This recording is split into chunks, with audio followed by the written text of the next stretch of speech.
Namaskar, good morning, good day. This is Yasura Singh speaking from Bharat, India. This is July 18, 2020. One more day of this year and century. And a talk on management in engineering, civil engineering, and like that many more topics. Many more topics, engineering management, materials, general specifications, and related to soil and also contracts.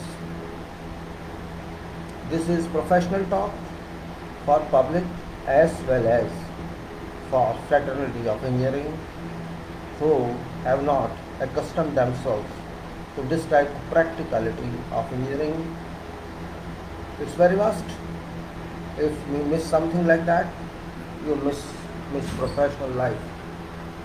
Professional life is dependent on this type of information that we give apart from books, apart from university syllabus. This is engineering syllabus, that is field syllabus, that is plus education, that is plus academics. Above all academics, you won't find this in academics because academics is based on theory, and theory is not everything in life. Practical angle counts every be used. That is very important. We must understand this point. If we miss this point, we miss a lot. That's also very important. We should not miss such points which are very important in each and every respect. Why I am saying this? Because life is like that. I'm not including issue of corona or COVID in this because it has not different dimensions, and if I need that, I think it's necessary, I'll make separate video for that. That's what is. Now I understand that another video is very important for that one, and I can say now I am including in this is management, project management, engineering management, what do you call this. This is very important one. I'll show you through my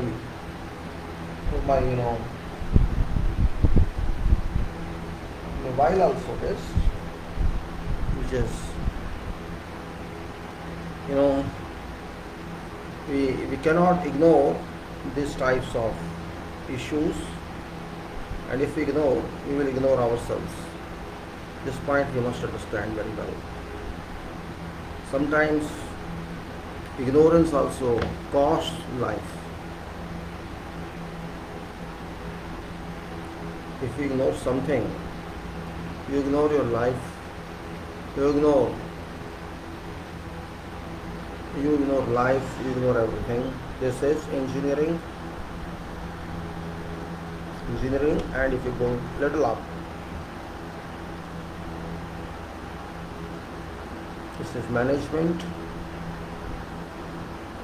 and then system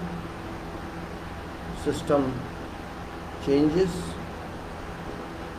system challenges, organization, and human thinking.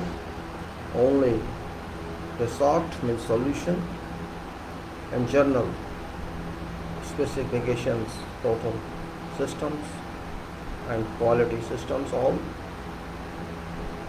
and then soil engineering and reports, and FIDIC, red plus silver.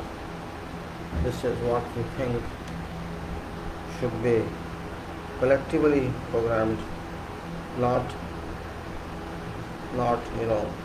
FIDIC is generally taken at end of video, about more than 1 hour. Before that is taken materials, specifications, and before that we take management. In beginning we start with engineering management.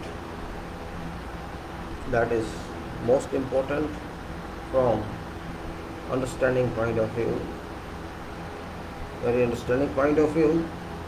And if you don't understand that, I'm not talking of what is written in books, because books are written by non-professionals, not by professionals.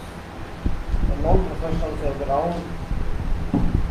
own understanding about life and profession, and you cannot commit with that. Yes, if some professional writes that, it's okay, I understand that. And also I should say that I had written long back a book that was named like this. You may say this was building practice, written long back, published in 1996. When I was too young.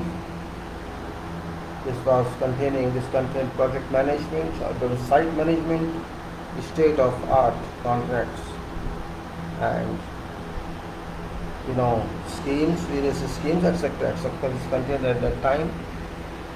Now this is still there, but it's not moving like it should have moved. I can say that my work has been a failure. To be very frank, why to hide this? I could not write to meet requirements of people probably, or I could not understand mindset of engineers or public. Well, I can't help it. If people do not receive it well, or they think it's extra, or it's redundant material, I can't help it. No one can help it. This material was based on site, what really happened on site in those days. When I was abroad. From here I left 1981 and started my career overseas, leaving out government job, coming out of government job, which I did for 6 years in Bharat, in local authority, DDA. I did not like that type of assignment, because engineering missed 95%. Only 5% engineering, like quantity engineering or little supervision, covered scope of job there, which was out of my scope.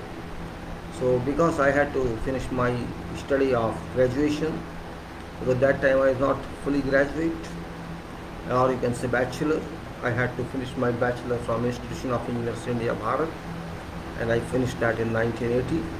So I skipped away from here to overseas, and I remember from that time onwards I learned multiple times. I could learn at the government department, and I felt that I was learning something. Of course I had to struggle very well there. I had to struggle a lot.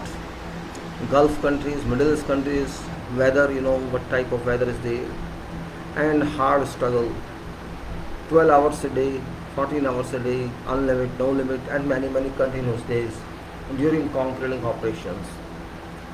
I still remember many nights I had to spend on concrete, many days I spent together and saw people busy on concrete with thousands of cubic meters.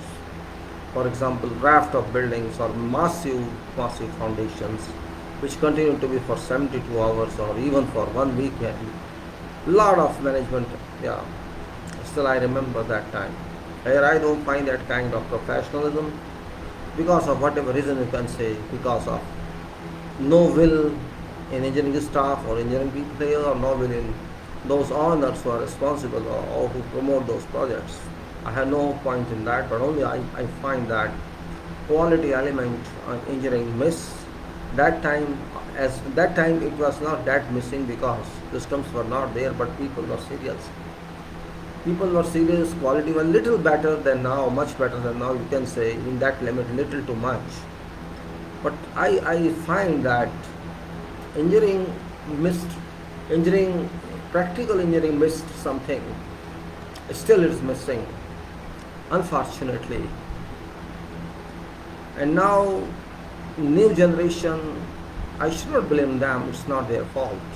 It's fault of old generation, that old generation was serious, but new generation is not serious. Unfortunately, this is. And engineering management says, if you are not serious, you can't do. You can't do. Simple. It's not simple computer work, or it's not simple office work, or you can say it's not simple. This is very tedious work. Engineering, and particularly civil engineering, is very, very difficult, hard, sacrificing, and in a way that if you are unable to do that, you can't do engineering. It's not possible. If you want to do engineering, you have to be strong enough. Otherwise, if you flop, others will also flop. You lead, engineers lead others. Engineers lead staff, technical staff, non-technical staff, and also clerical staff. We can say staff that has nothing to do with engineering, support staff, and also to deal with public like vendors, to deal with clients or consultants, to deal with owners of your own company, and to deal with all those who come in contact with such engineering works, either in contractorship position, or in consultancy position, or in supervising position, or in whatever position you can bank upon. I have understood in my career that engineering, practical engineering I should say, not exactly engineering, practical engineering, which is far away from theoretical engineering, so both are mixed up. Yet practical engineering is defeated in field, and that's a drawback everywhere. Because if staff is not serious, workers won't be serious. Very true. If managers are not serious, site people won't be serious. Managers, I mean to say project managers or construction managers or middle class managers or all those general managers or managing directors, or you can say consultants, all. If they do not remain serious, you can't expect others to be serious. And seriousness never existed in our country. I clearly say that. Seriousness definition has been misunderstood.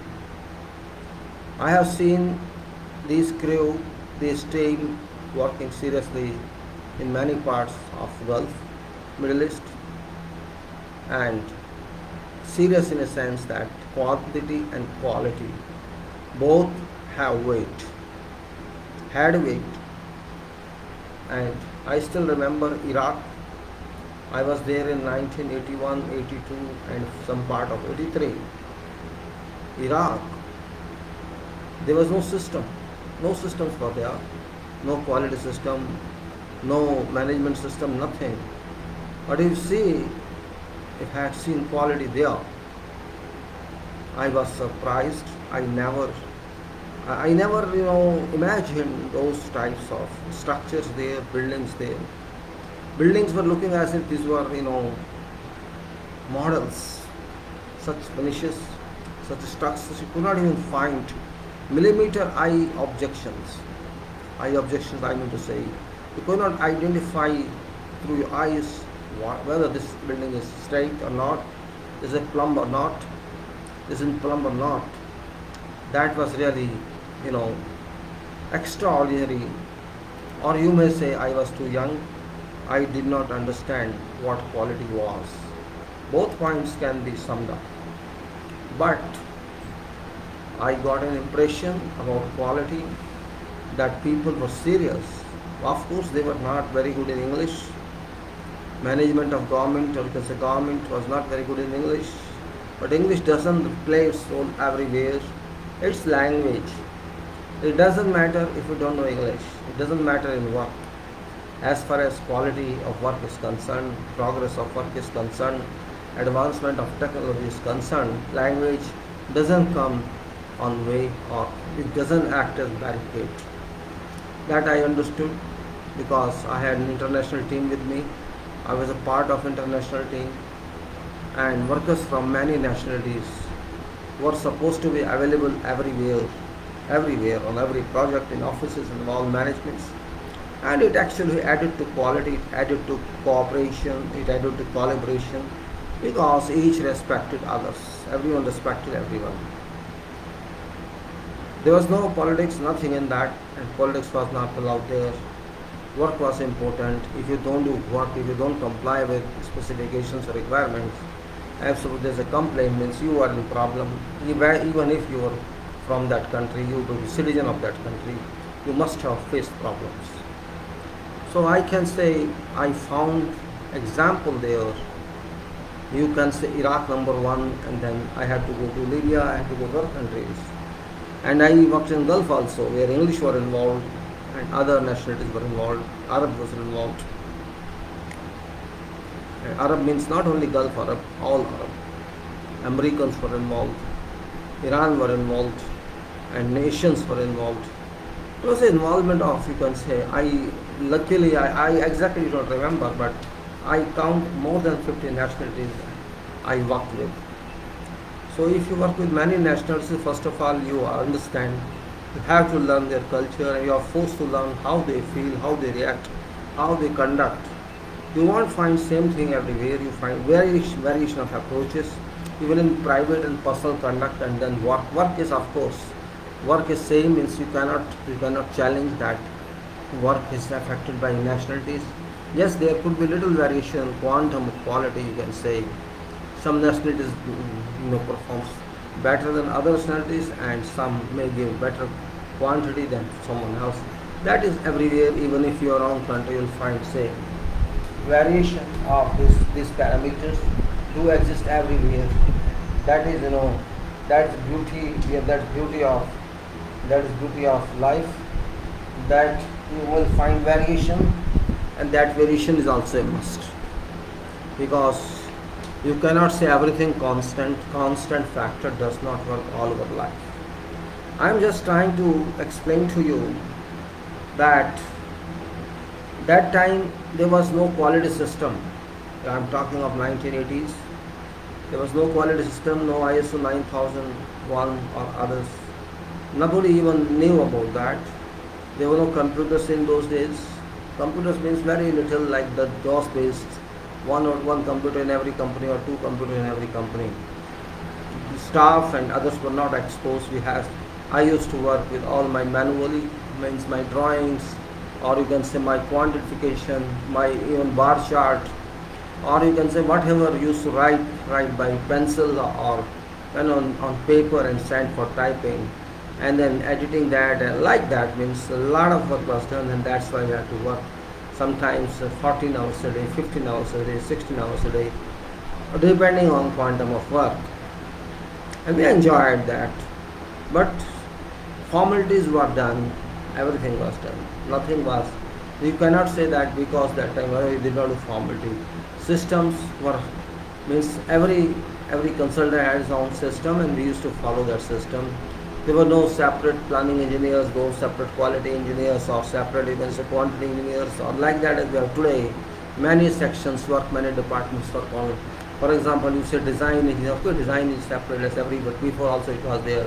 But you can say construction, and then planning, then quantity, or you can say quality, safety. This is 5 itself, and maybe 1 or 2 more. So 6 or 7 or 8 sections used to be, now today are there everywhere, and results are not welcoming. We are not getting those results as we used to get those days, because we were determined, people were hardworking. Now people are oriented to their own departments, which is another problem. Means if I am a planning engineer, or someone is planning engineer, thinks I am confined to planning, or I am confined to designs, or I am confined to quantities, or I am confined to claims, or I am confined to this and that, construction or that. This stage is not helping, does not help. Of course it helps in your quantity of jobs reduced. You are concerned with planning, you are not concerned with your responsibility is also reduced. Because you say I am responsible for quantity, I am responsible for planning. So in that case you can say that general engineering is getting downboard, and Specific engineering is coming up. I cannot call that a specialty. I don't say specialty perfectly because there's a part engineering and that's coming up, which reduces efficiency of engineers. If you are constrained to planning and you don't want to do something else, I'm a planning or planner, I do the scheme. This means you can't learn how works moves on site. You don't have exposure to that. You may go to site and see others, how others are working of others, and just expecting is watching that does not give you input about to know what work is done, how it is done, what are real parameters for our input, and how you plan something, and how differently site persons plan, because site persons do not go according to what plan or scheme or you can say schedule is given to them. This I never seen ever happening even for 1% chances. But plan is done for purpose of submission, plan is done for purpose of showing on walls that we have this plan, while it's used for purpose of monitoring, of course. Monitoring purpose is there is a plan and what we achieve, there's comparison of that, either we are lagging behind or we are moving ahead. That's okay, that part is okay. What is meant here, you do not move in totality on site, you move only in part. Quantity, percent of my job is quantity, I don't care what you are doing. Give me drawings or I'll go to site and measure, and my job is I prepare work, I prepare bill after valuation and submit for that. Similarly, those people who are in procurement, they have different, they deal with quotations and call for that and makes proposals according to specifications, and they do not go through other parts of contract. So what I have to say that there are, so say let us say there are 8 divisions, let's for example say 8 divisions have been, 100 has been divided into 8, it's 12.5% each. So you can say that you are 12.5% engineer and let us say 3 or 4% overlapping while coordinating with others. You are 15 to 16 to 18% engineers or 20% engineer, not 100% engineer. Here's a drawback in profession. Even design I include in it because design is not permanent you do, or you do part design to something. Design doesn't mean you leave field, and field doesn't mean you leave design. Both are same. I still remember in those days when there was nothing, I was alone and I was doing sometimes designing also. Means you if required, okay, I for very small rooms designs were not available. I still remember in Iraq I did many designs, in Qatar I did many designs, in Abu Dhabi I did many designs. Of course not project design, but some design if required to do, you do that with first principles, means using working distance method and first principles you apply, and design you do manually, maybe it takes 1 or 2 or 3 days. You find bending moment, find moment of resistance, find shear force, find this and find that, and then you find depth of slab or depth of beam of this and that, and reinforcement means as usual normally you used to do, and we feel that of course we have done something, we earn a degree of confidence of a command, we can do that. But now because it's completely changed world, it's computer system, stat was there, tab is there, world is changing, but ultimately aim is same. We have to deliver building or structure or whatever project is there, we have to deliver. It's same, there's no difference. Delivery is same, of course, quantum is different, quantity calculation and all that is not that significant now because people just feeling that quantity, but an assessment is missing. Assessment is missing in a sense that I can't say today, if I'm not experienced, okay, I would design, I would say, somebody says to me, you design this, I design that. Somebody says, adopt this or adopt that, I adopt that. It's, I have no plan of my original idea. What somebody says you do it, I do that. That is not you can say heart of engineering. This is just compromise. You act for others, support others, and don't think yourself. It's really not engineering. It is just a follow-up of others. If you are given an independent charge in that case, even if you are expert, you may be the highest degree, but if you are given an independent charge, it's very difficult for those who don't have experience. I'm just plainly speaking. Speech is plain. Even if you are having highest degree of university in engineering and you are given an independent charge in project team or even if in designs, you won't be able to do that because of a lack of experience. I have seen many people, even all category of educationals, diploma, BE, ME, all I have seen, and of course doctorates also. I'm not saying that they do not know job. They educated, they know job, but they know only that job which they have done, and they have no anxiety to reach above that. Because first point is education. If you are very highly educated, your mindset is different. You think, why should I work at a lower position? But what I say, there is no lower position in engineering. You have to move up and up. You have to move in upper levels if you can. I'm not saying don't have higher education. Higher purpose of higher education is different. You have to improve your knowledge, improve that knowledge. But it starts from zero and goes to top. You cannot enter 50 and say that I am leader. If you are leader at level 50 and you don't know what is 0 to 50, you can never understand what is 50 to 100. That point we should realize. Engineering starts from step 1 and goes to landing and then goes to flow. That is what engineering is. If you do not know A, B, C of engineering, you cannot go X, Y, Z. Impossible. I can claim it, I can challenge all those who say no, we'll get up from that level up. No, you can't do that. Because engineering is a very thorough subject and construction is very complicated. It's vast. Design may not be vast, but construction is very vast. Once you deliver design, you think you have done your job, that's one part of job. The design has been delivered. Not work has been delivered. I meant to say building or structure or for what you designed, that facility has not been delivered.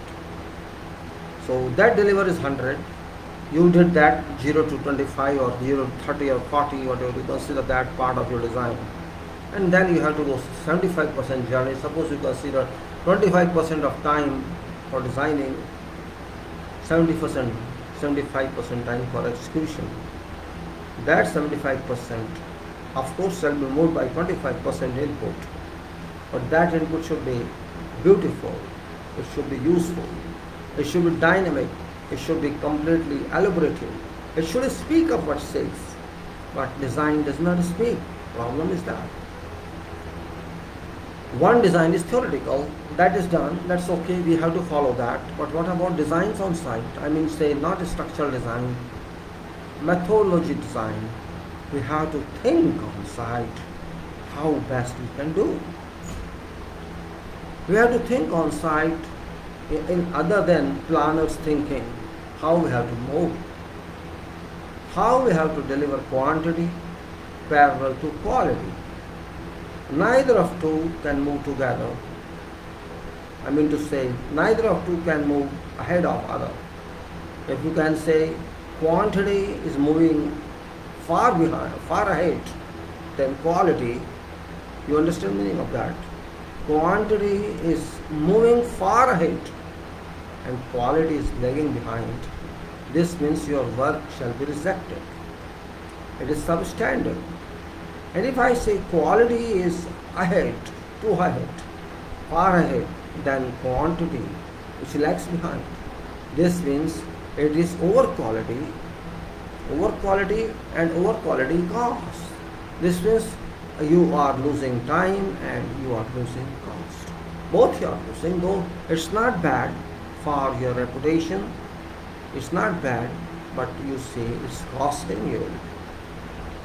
So both quantity plus quality should move together for optimization of time and cost. But that happens rare. Complaints are always received about quality. It's not complied with. And quality here, workmanship and testing of works and testing of materials. it's for both. Hence, compliance of provisions of contracts and specifications. Specifications which is most impactable, which is most vulnerable to affect negativism, which is not understood thoroughly by those people working on sites. Those people working on sites have a legal responsibility, professional obligation and responsibility to know about thorough contents of contract and related documents, particularly those personnel who are in higher position who represent contractor or consultants. Those people, project manager or project construction manager or project execution manager or consulting engineers or site engineers, those who are directly accountable for that project, must have a duty, must be obliged, must be accountable, and they are accountable. But accountable means you should understand before doing what is required to do. And that part is very important. But I have not seen people because they are busy on sites, it's not their fault. Site engineers are busy on sites, remain busy on sites, foremen remain busy on site. Generally, construction manager level are busy on site, I think 70-80% of their time. And you can't find on site that you have specifications, everything, you're reading and going to site. You have to instruct based on your experience. But when you are in office, and particularly from project manager or site agent or project engineer, thus such type of levels must you can say know contract conditions, document contents, specifications, and what is required to do and how it is required to do.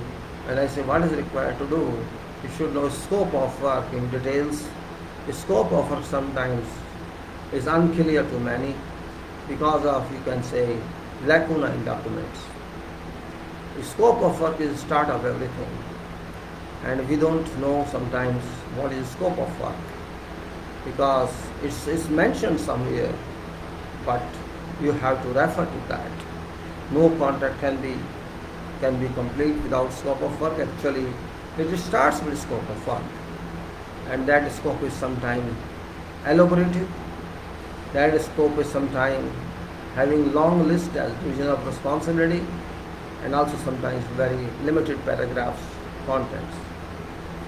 So if you don't know contract and scope of work, contract is first part. That means that is the kind of, you can say, a secret document which must be in custody of very responsible personnel. It can't be in custody of even consultants who are not responsible, very responsible. It should be in custody of highest responsible person, whether in contractor and or consultants end. Or you can say price should be taken out from that and can be then handled by all. Because price is important item. Every organization which is a contracting one doesn't want to give secrets, its trade secrets or its professional secrets to other party. That's one practice in industry. I don't mind that. As far as top people know, it doesn't matter if site engineers or foremen or supervisory level staff, they are unaware of that. It doesn't make a difference at all. I am not explaining how it happens to site. This book contained a lot of that. Yes, I showed to you this book. I'm talking of this book of management, this book of field engineering, this book of building practice, which I showed you before. I tried to include a lot of that in the book. In details, I studied there, and I put my experience. I can say reflected my whatever experience I had that time up to 1990 or 19, you can say 19, about 10 years of my overseas working or 8 years of overseas working up to that time. I tried to whatever I learned in those years, so at any elementary level or at level of sight, I tried to reflect in that. And also I reflected my own thoughts about something, about the structures, etc. So this all constitutes engineering management. Engineering management is not simply engineering on site or in offices. Design engineering, you can say, this is a big part of engineering. Then you can say office engineering, another big part of engineering. You may say, why am I saying office engineering and design engineering? Yes, design engineering is also office engineering, but that's exclusive part. It doesn't involve something else except designs.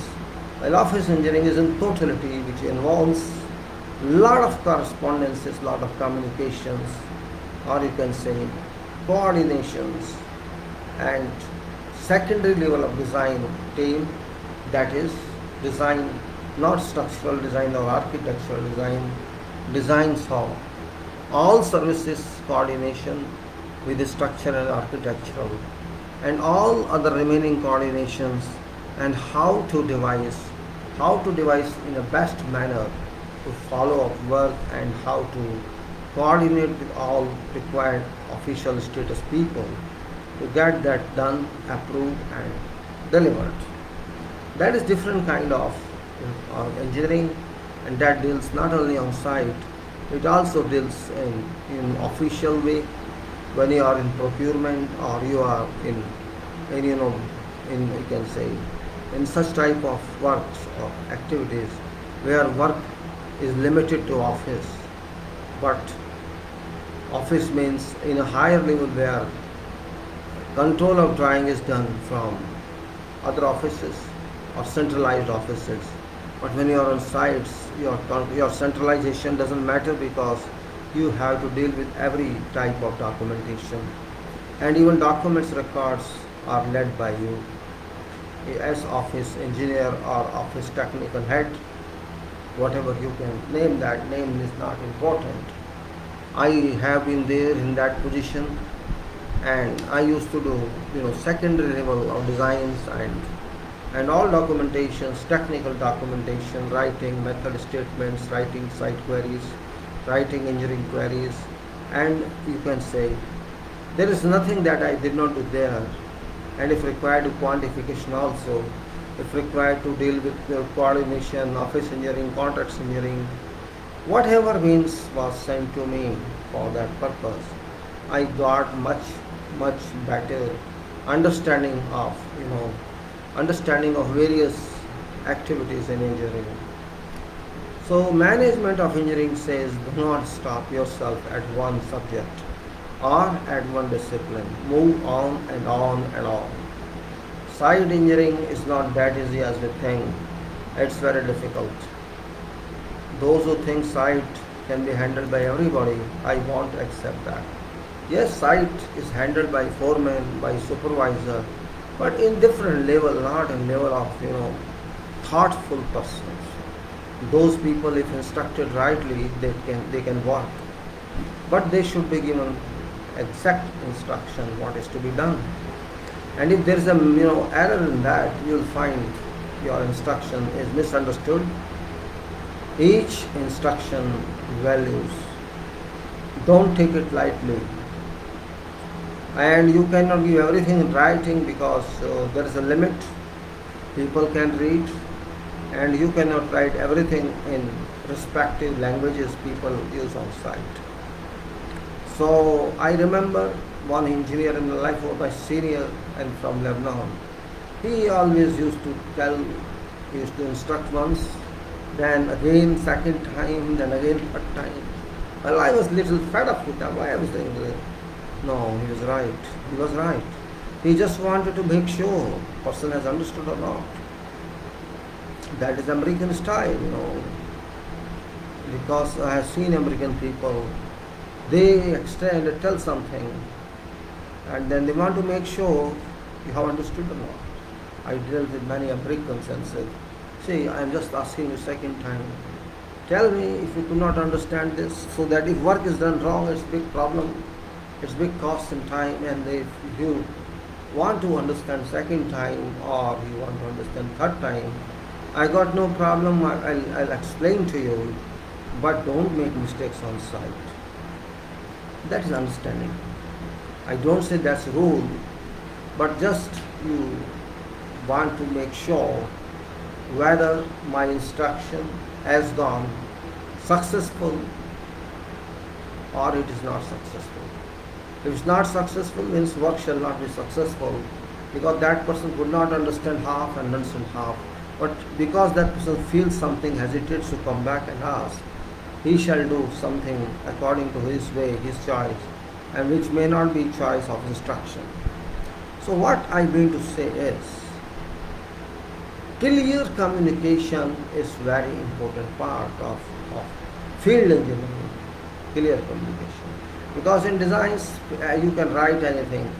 You don't go to everybody and ask or inform what one is doing or how doing. You can give simply on writing, my command, this is my command.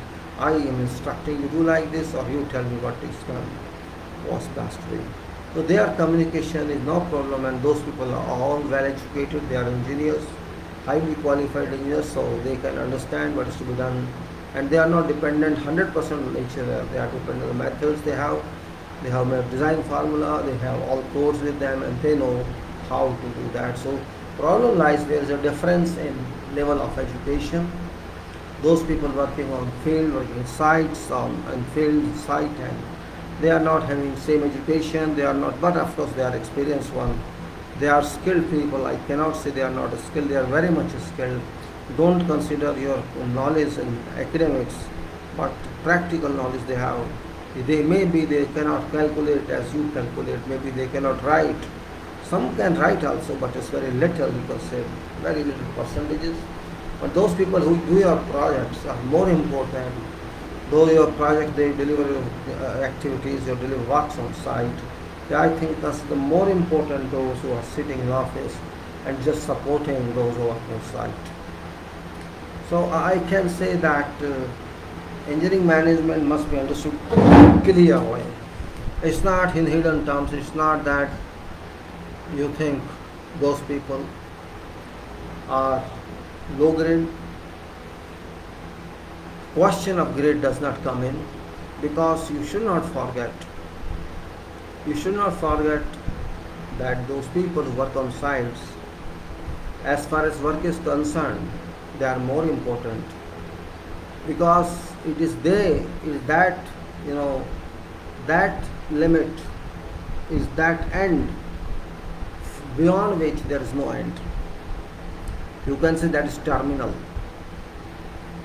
That is terminal of your organization, below which there is no organization. And if that end does not work correctly or rightly, and if that end makes mistake, every work done before that is considered mistake. So that person is not academically very well educated, but that person knows how to do job. And if that person lacks in that, it's duty of site engineer or construction manager or others, and even sometimes designs, but that person be informed in a way that person can understand. That is different point. Maybe you people find it useful or not useful, I can't say, but fact is that it's very important point. I can't say what you think is right, everything is right, everything is wrong. The point lies how to tackle that, how to understand that's the point. If you understand at that level, how to handle that level, I think 80% of our problems are over. Maybe you are not getting my point. Work is done by those who work at end on site. You can say mason, helper, or foreman, sergeant, or all those level people who do not know what you want to say, who know what they know. They can do what they understood or how they have been doing in their past careers. They know that much, and this is not their mistake. And tomorrow also, when they go to some other project, they will do what you taught them. That is very much true. I'm just trying to explain what is engineering management. I say this is engineering management, not that you learn.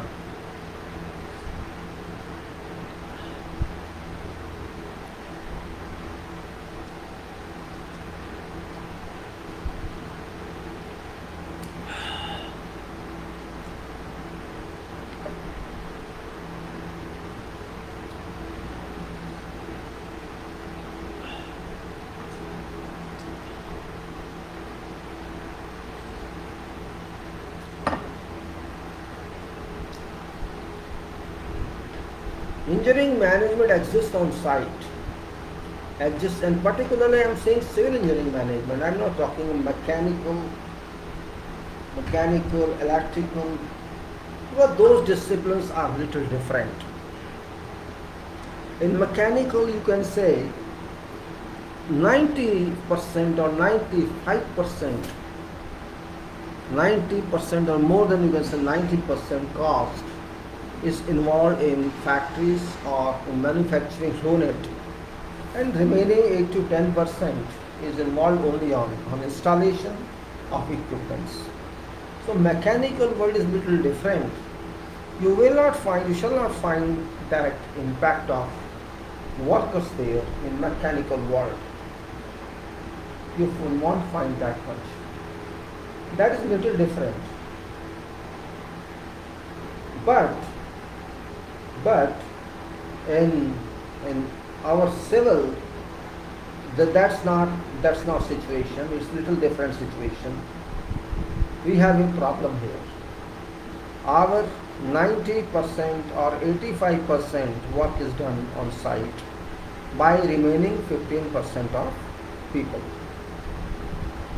In electrical also same, 80 to 85% items are available ready-made, they have to install. This situation, this actual situation of working on site does not exist in civil construction work. This point we must understand very clearly. Every civil engineer or every structural engineer or every discipline engineer in field of civil engineering, you should keep clear in mind that our profession of civil is exclusively different. We cannot compare with others, but we have to work with them. That's also mandatory.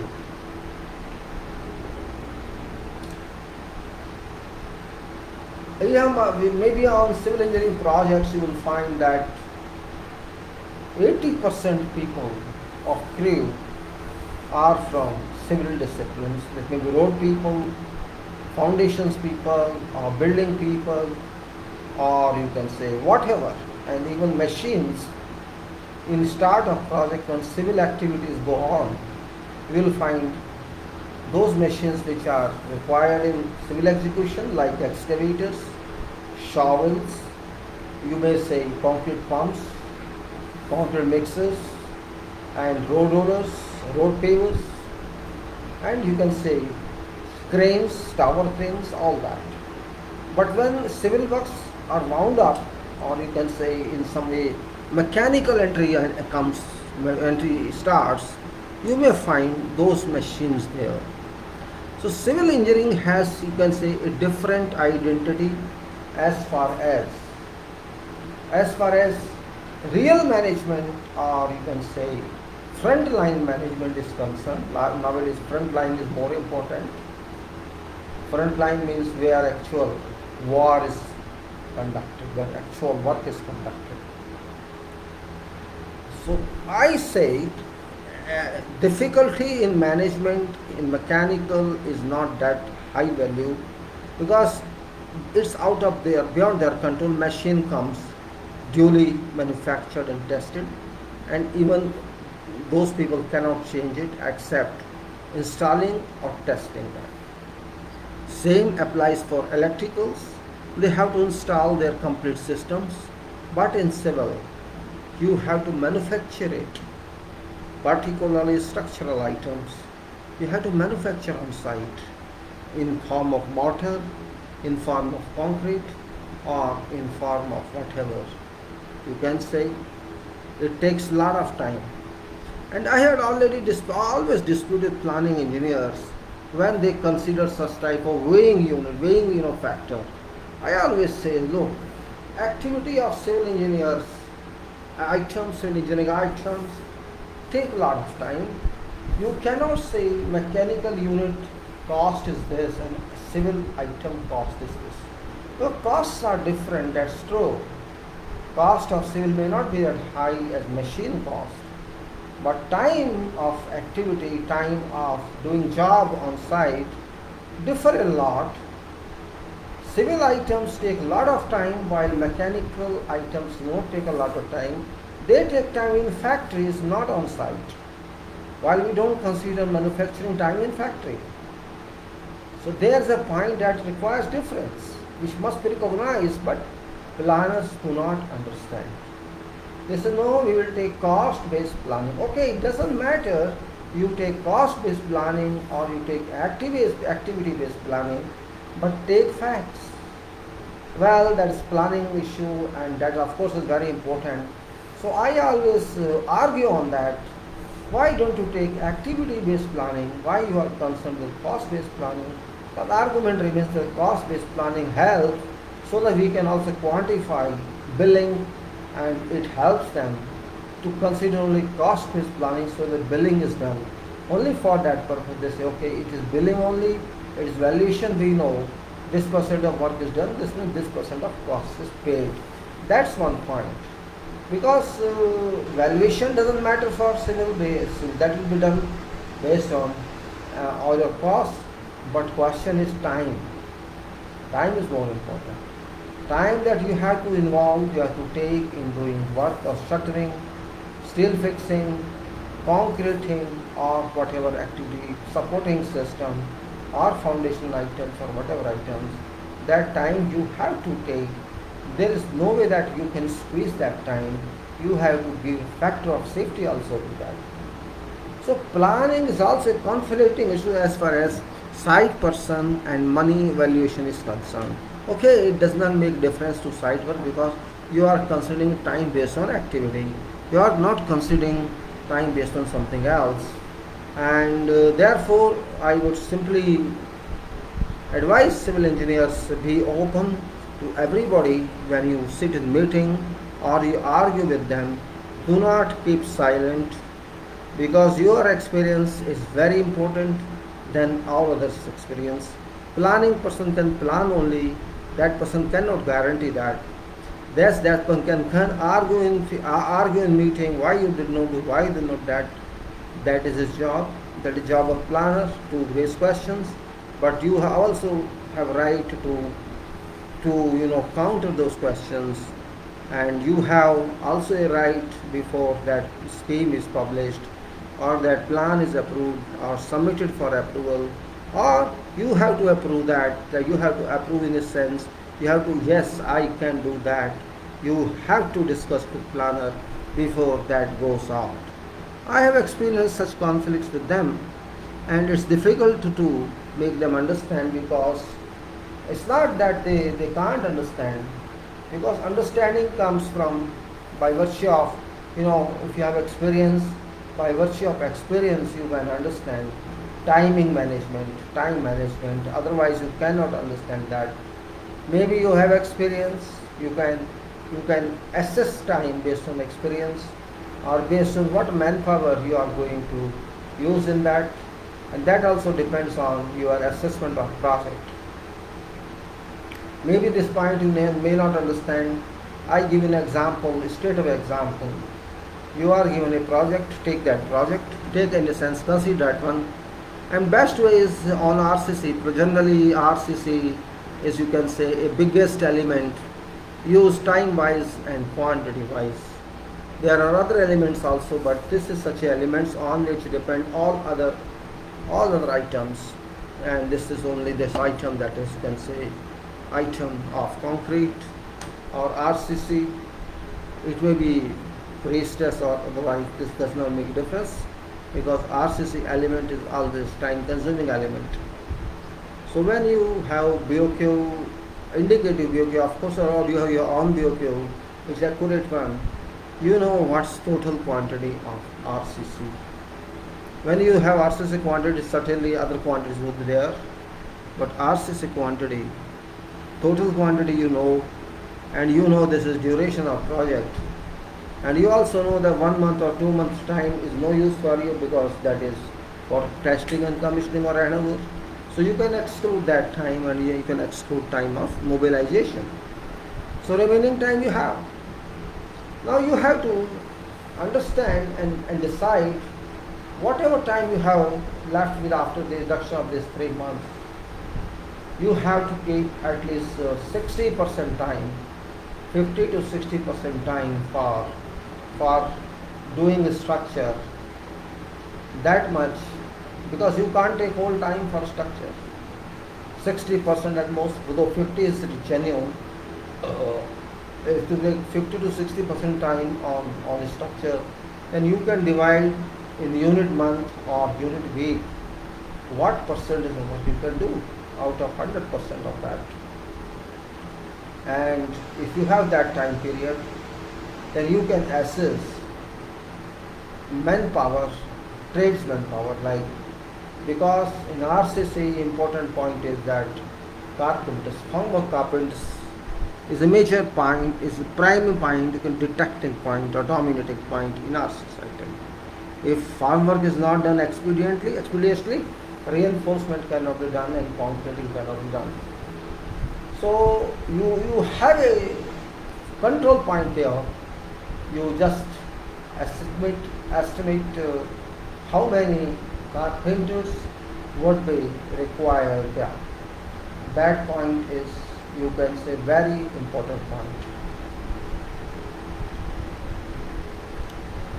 Once you know that I need so many carpenters in total work, and per week or per month so many carpenters, then your problem is nearly solved, because you have a team of so many carpenters, shuttering carpenters, formal carpenters. You can then in ratio take half of those numbers as, you can say, steel fixers, and generally one helper with each steel fixer and one helper with each carpenter is normal unit, including vertical and horizontal mobility of metal shifting.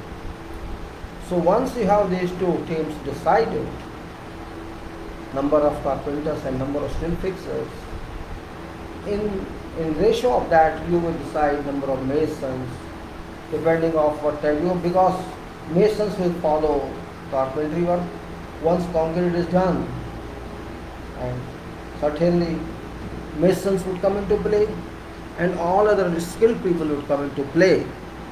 So that is only point I can say, control point is there. Maybe you cannot realize this now. Don't worry about what size of project is there, at each size. Once you start this counting factor of carpenter, you can find out steel fixers, masons for concrete and masons for others. And in follow up, everybody comes in.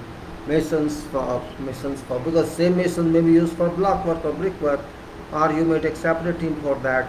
Once teams are constitution of activity crew is very important part of site management. Means no book shall tell you this. They will tell you very old yardstick which gone on. But in actual world of construction, work culture tells you what to do, what not to do. Now you cannot expect worker has to do 8 hours work or 10 hours in totality. No worker can do that because of various reasons. Safety reason, quality reason. There is a change management, there is a change of output, and also it depends on what sort of project it is, what quality standards you maintain, and all that. Are you really implementing quality requirement, and what safety factor applies here? Are you managing that? So all those factors reduce output of your skilled people. It doesn't matter. Industrial timings are about 10 hours a day, and only only point only problem comes in beginning once you decide something and they start doing that, and you have good people with you, good people in a sense, they know job, means they are really skilled people, they are not learning on your side, and if you or you have to train them in a couple of weeks, that depends on your support to them, because you cannot remove people also when there is a need of people, and unfortunately skilled people are not available these days.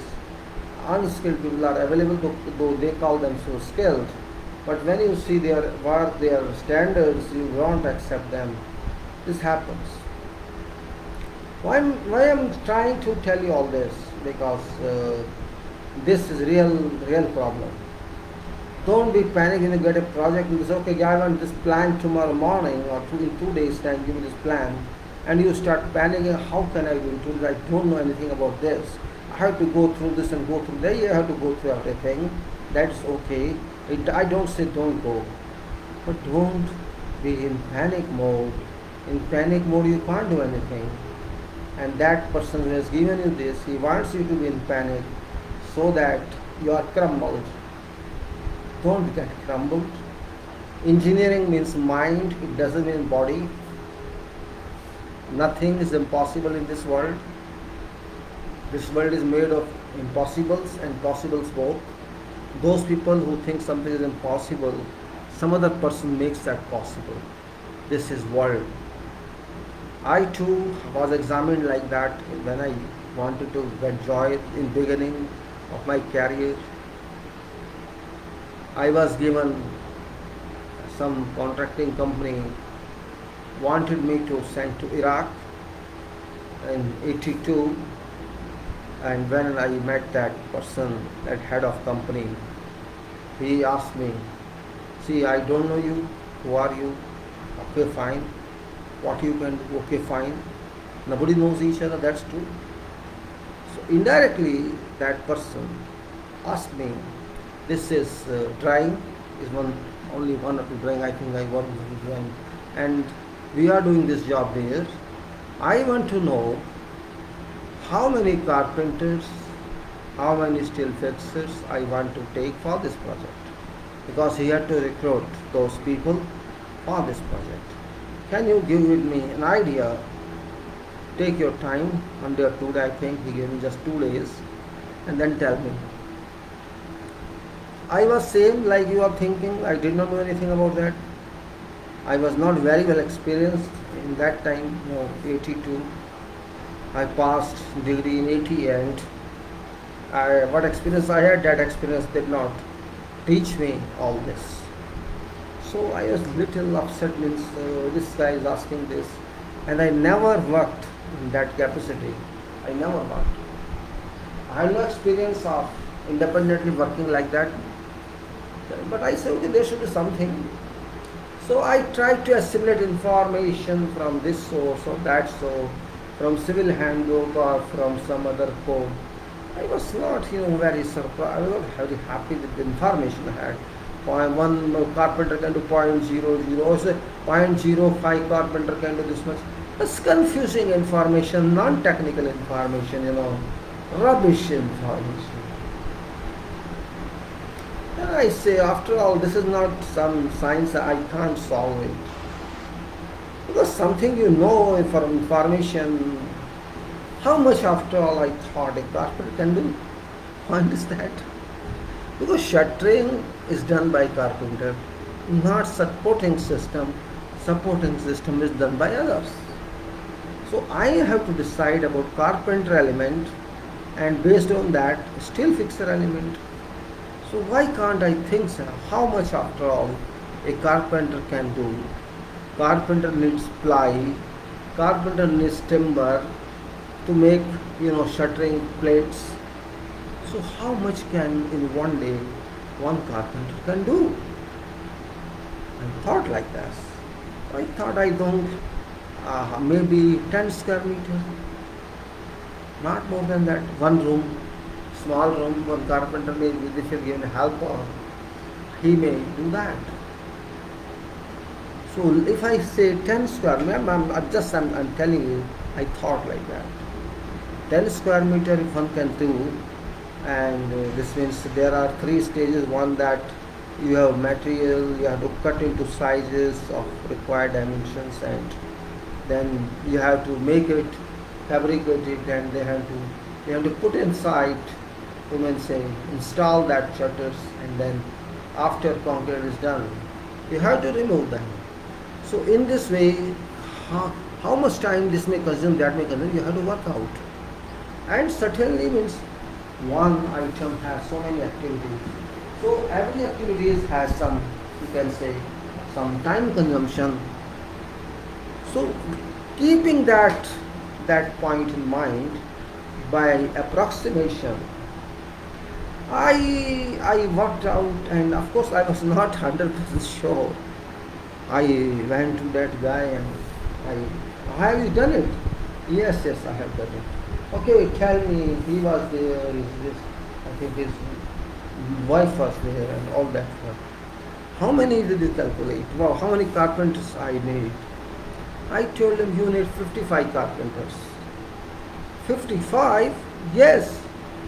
Oh, yes. I asked another person also, my friend, he solely takes on the government. Oh, your information is right. You understand job. See, how many steel fixers have to take? 55, or they have to take 25, 30 steel fixers. Oh, yes, you are right. So, it was all tukkabaji, you can say. I was selected for that. Sometimes, it's confidence that is tested. It's not your knowledge. How much confidence you have, that's important. And that confidence level means you don't. Maybe I said 60, he would accept, doesn't matter. Or I would say it's 45. He wanted to test my involvement. Can I do it or no? Or I would not go back to him because I don't know him, I can't calculate. In that, if I can't calculate, I can't face him, why should that person employ me? I am sure he did not employ me based on information I gave him. He employed me based on my confidence that I can do. I can interest him and I can face people. I think that was his interest, not figure how many carpenters I need. Well, I'm just giving an example how people consider your capacity. And likewise, I was there. I worked there for about a year and more, and project was very difficult in a sense, not an easy one in those days. It was all complete fair face, high size structure. Means working, it was not limit state in those days. It was working stress method, high quality, millimeter by millimeter, and tolerances in plumb.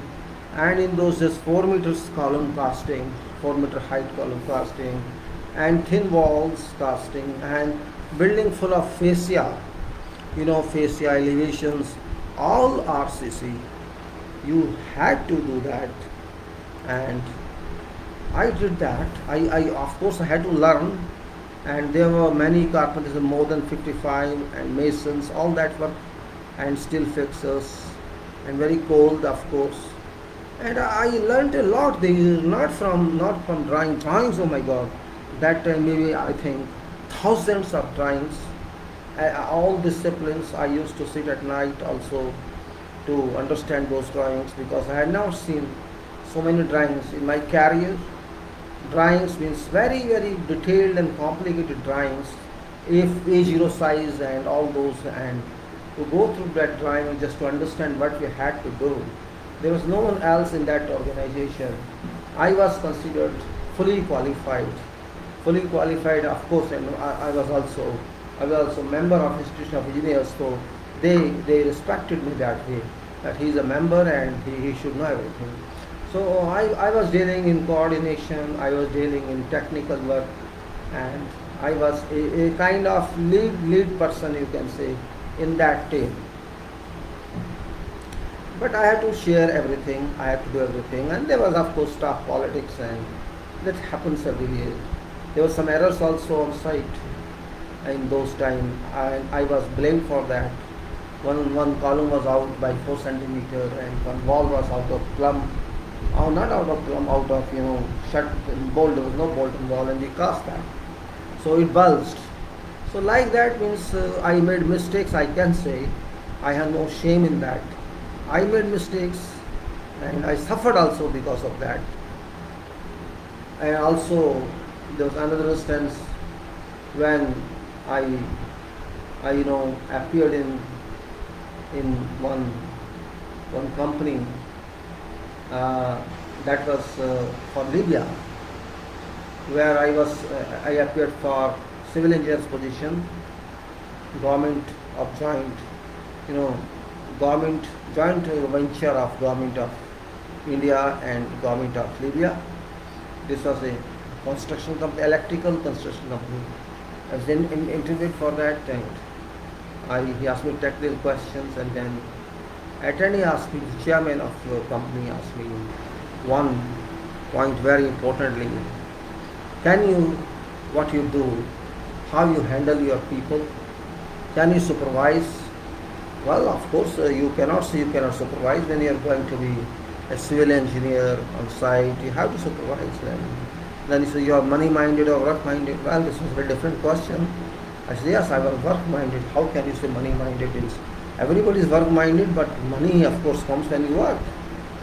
And then he asked me, okay, last question was, can you go and get people up in morning if they don't come to site? Your question. See what he meant to say. It was a desert area.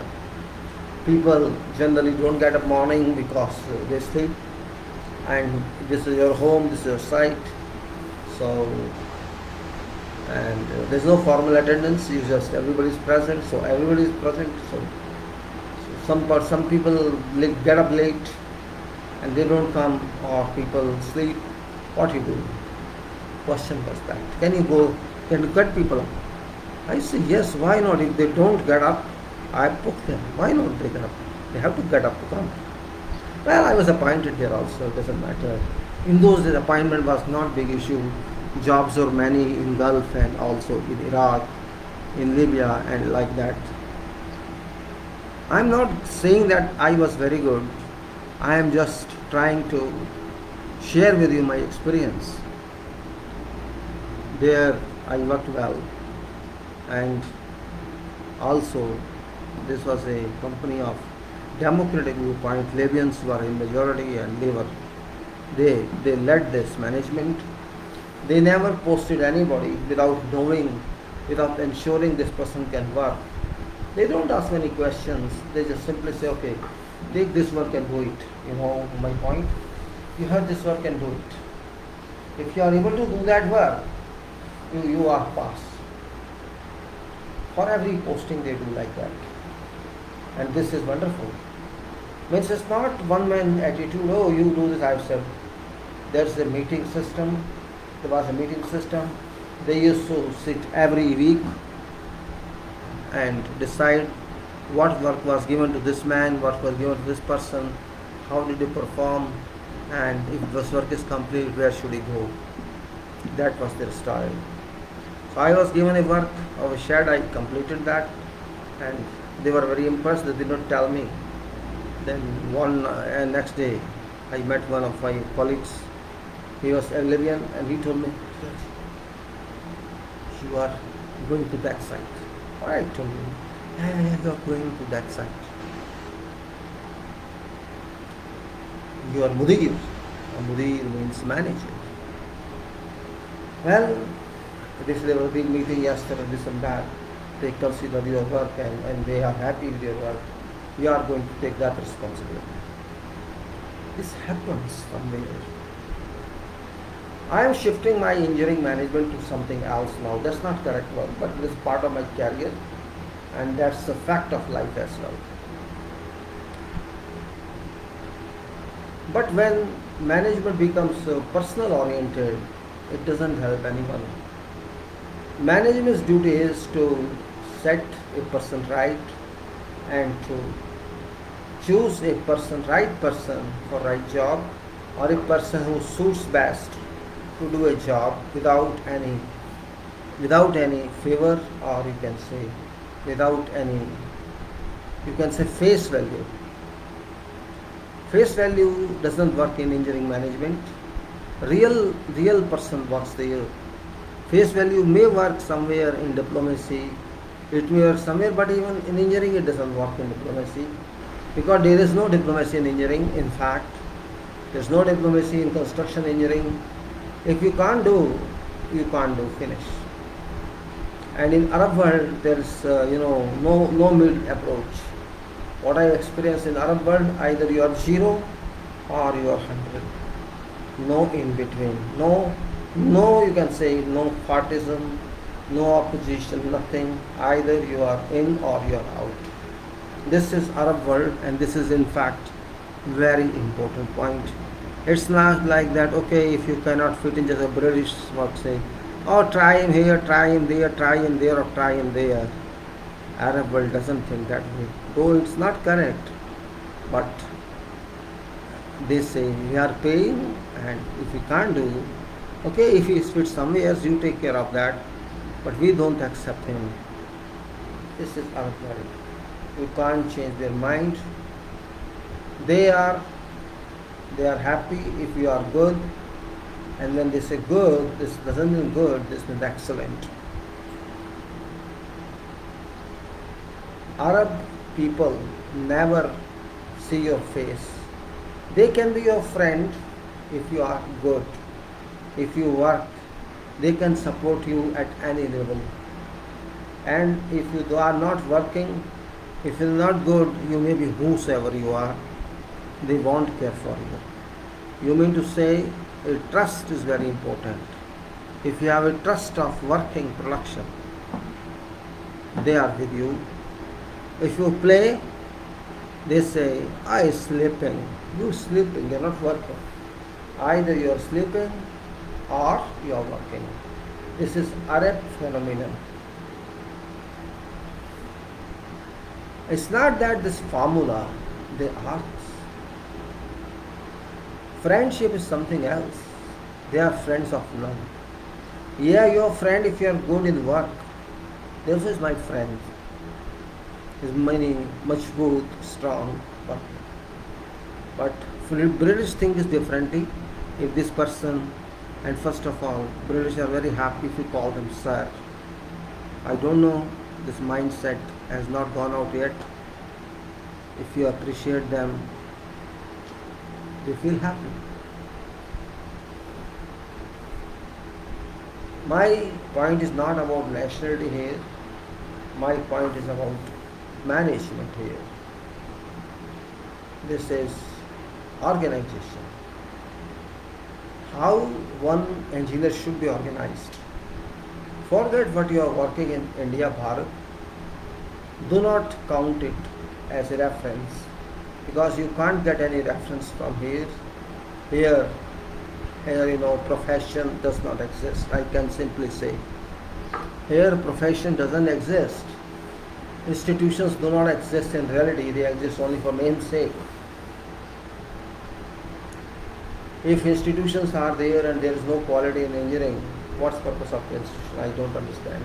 If they are engineers and there is no equality, if they are architects and there is no quality, if they are all classes of engineers and there is no quality, so what is the purpose of engineering? I can't understand. Yes, there are mistakes, there are errors, everything is there. But after all, there should be some moral, there should be some instinct of engineering in everybody, which you don't have.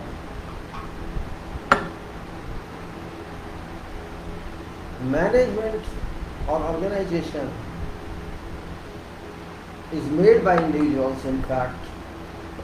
We say we are organized very well. We should not say organized very well.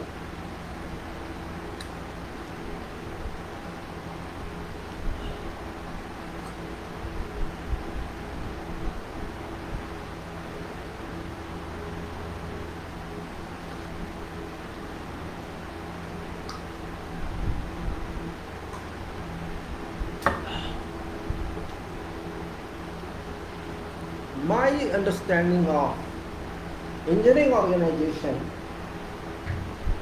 is something entirely different. First of all, there is no permanent engineering organization because projects are not permanent. So we cannot say organization is permanent, and it should not be. And there is no same organization for every project. So it is duty of lead person or project manager, you can say whatever you can say, who is responsible, accountable for that project or responsible for that product, how that person makes his team, that team makes his team or her team. That team building is very important part for every project. If you can build your team, well, I think you won't find many problems on that project. If you got an understanding with your personnel, your staff, with your juniors, with your seniors, because senior is also a member of your team. Your senior, you are much more senior, but that senior must understand what you are talking of. You and that senior should be on same page or not on different pages. Irrespective of what nationality you are, nationality should not come into play, and your religion should not come into play, and whatever others non-related factors should come into play. Yes, there can be reference to past projects. This person was with me on that project, and I know this person very well. This person is committed one. I have to put this person on my team. That is a positive point you can take. But there should be no politics, no federalism. So team building is very important part. And nowadays, because there are many sections, many disciplines in the same project, so team building has also been enlarged. Previously, there used to be few personnel required or few key personnel required for purpose of team building, but now it has been extended to cover of each and every section of project. Now team building, yes, you have to recruit person also. It's not simply that you have people available. If you have to recruit person, that's a risk factor. Whether you get good people or not, or somebody else recruits for you, don't give a chance. Better you recruit yourself, and so that you take responsibility of that person, and that person thinks that you appointed him, and he has to be in line with you.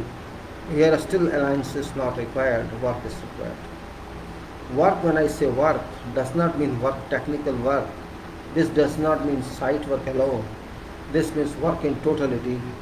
Your work should be of that standard that you feel committed to that work.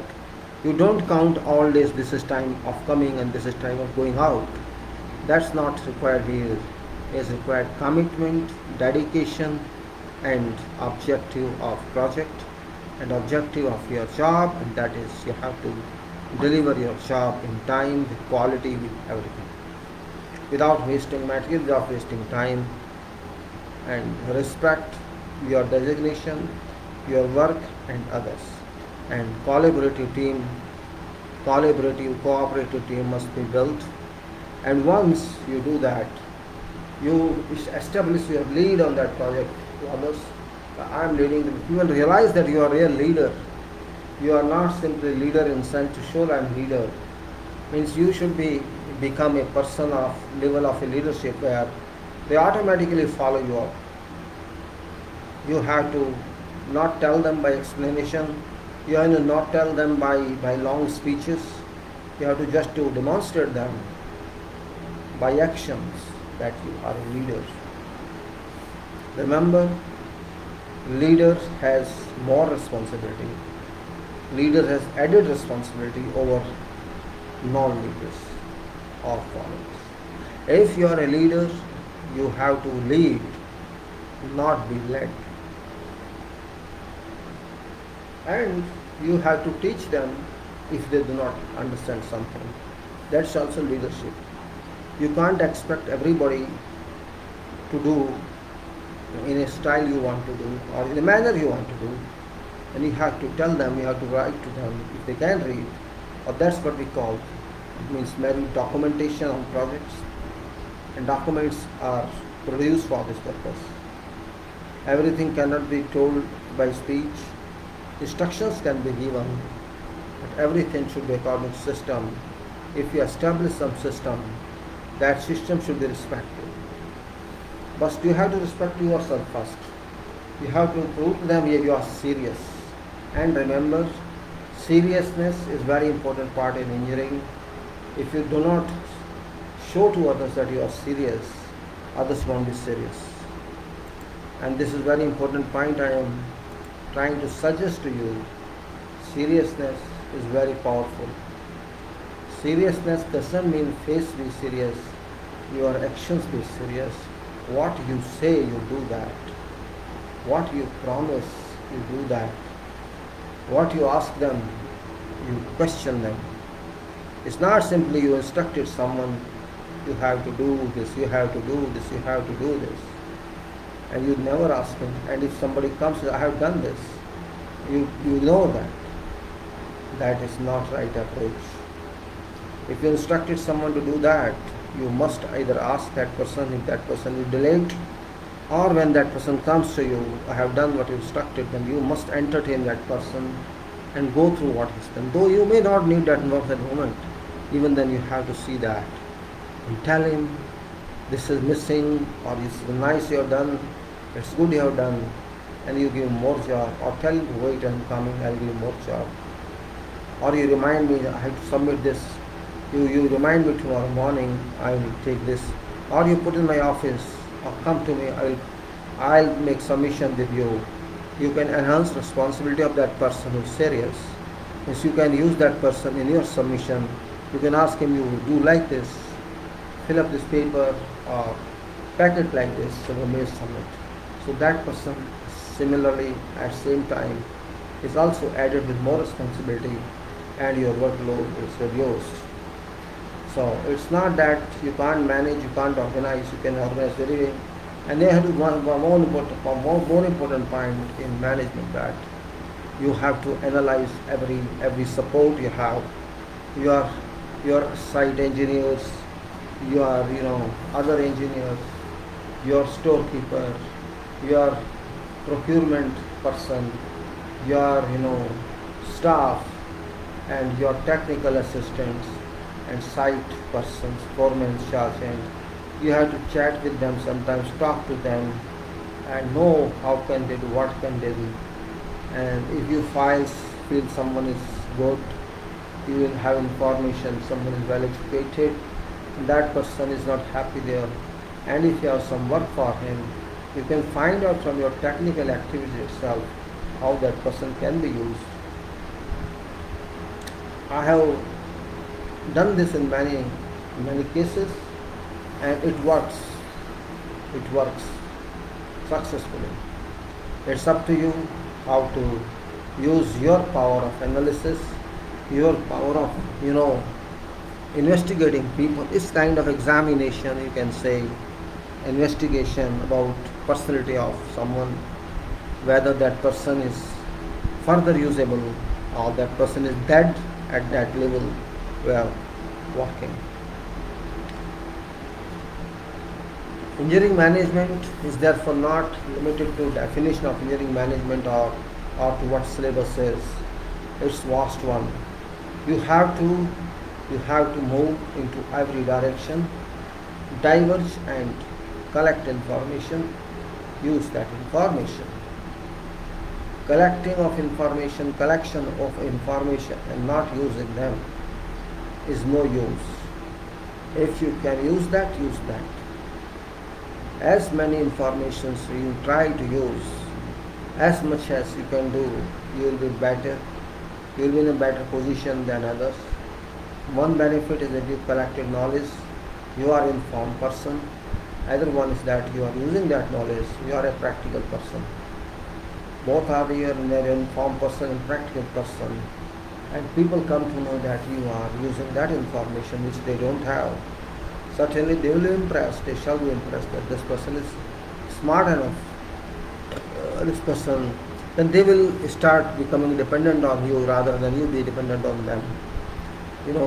If you impose dependence of others, that those persons are dependent on you, that I consider is success mark. If I am a contracting person and I'm working for a contractor, and I see there's a consultant whom I should ask for information. If that person asks me for information, I should say it's a plus point, because that person is required to give me information and I am giving information. This means that person is sleeping and I want that person to sleep, no problem, but do my job, approve what I say. It happens if you are dedicated, if you are committed, and if you do not sleep on job. And that stage, you cannot say that I am a contractor or a consultant, because that person is dependent on me. This means I am taking over a part of his role, his investigation role, searching document role, or some role which he does on that information which I am giving you. That person will be better in dealing with me, of course. That person will respect me and will always come to me. How do you do? Sit with me, chat with me, talk to me, and this becomes a regular routine then. That's called diplomacy here. Everybody goes, consultant office is always occupied by contractors, and contractors' chamber is occupied by consultants. Keep on coming and visiting each other every day many times. That's a requirement. You can't say it's some obligation they are doing. You have to go to their office, they have to come to your office. It's not for personal meeting, it's for work. Work means it's not necessary you have to give every information in writing. Interaction is very important. You have to talk, you have to agree, you have to do something. You have to when you are on site means everything can't be in documents. It's not possible. 90% of information movement is done by mutual contact. You can say mutual contact of each other. 10% only goes in paperwork, and if there is some decision in this mutual contact, you can see you agree on something there, then you can ask us at that time, should I give in writing, or that person may say, okay, you make a letter of this just for confirmation or for information, so that it comes into system, what they call it, this should come into system. So you organize it in system, so that we agree now, okay, this should come through system, so that it becomes a part of our activity. So that stage is very important to be achieved in management or organization. And when this continues, means you immerse in that project and with those people. So in meetings, you don't find that problem, because already you discussed. This used to happen with me. Means meeting is long one, and it happened. It took a lot of time while considering progress on all items. So they say, why you are taking so much time? We are talking about this. It's taking 50% of time just to review progress. Then decide do one thing, means you both have to do this. Means their resident engineer and myself, you both are going to site and comparing with that. We are not directly involved to detailed work of these activities or percentages of work achieved. So you do one thing, one day before or 2 days before, you sit down together before this meeting and agree on this. Because you are agreeing, we are not going to obstruct that. You are agreeing, we are accepting that. So you come here well prepared and agreed for this. At least some time is saved in meeting, we can talk on some issues. So we started that. I used to go there 1 day or 2 days before with my proposal and talking with them. We sat together, so I give you them, so I give you here, I give you here. Okay, we used to agree tentatively and indicatively, and so okay, fine, we agree this much. And we announced only in that meeting that it is announced, okay, this is percentage done and this is percentage required, and we are lagging ahead, like behind, and if you're behind, this is our recovery plan, and if you're ahead, okay, fine. And like that means just 1 minute statement, and that's enough. And they go to some questions on that. It depends on how you move. Everything cannot be legally done, everything cannot be formally done. Somewhere you have to meet other one and decide. That's how site works. So you cannot say everything can be done in a court. No, it's not a court. It's a collaborative area where you have to give a project completed now. And These details are formal and nobody goes into those except there's investigation or something. So always meetings are too long, and we used to conduct our own meetings in that project. And that is called, there were two types of main meeting. One was that this is a contract meeting or progress review meeting, which was chaired by consultant or engineer, and another meeting which is you do yourself, because this is your meeting, these are your subcontractors, they are not our subcontractors. You are talking of services, you are talking of this. Why should we involve our time in that? They took out that from that meeting as well. So coordination and technical meeting we used to conduct on behalf of contractor, collectively importing all subcontractors here. And it may take sometimes 2 hours, sometimes 3 hours, depending on technicalities of knowledge, electrical, mechanical, civil, and all that. So 1 week advanced, we used to conduct that meeting.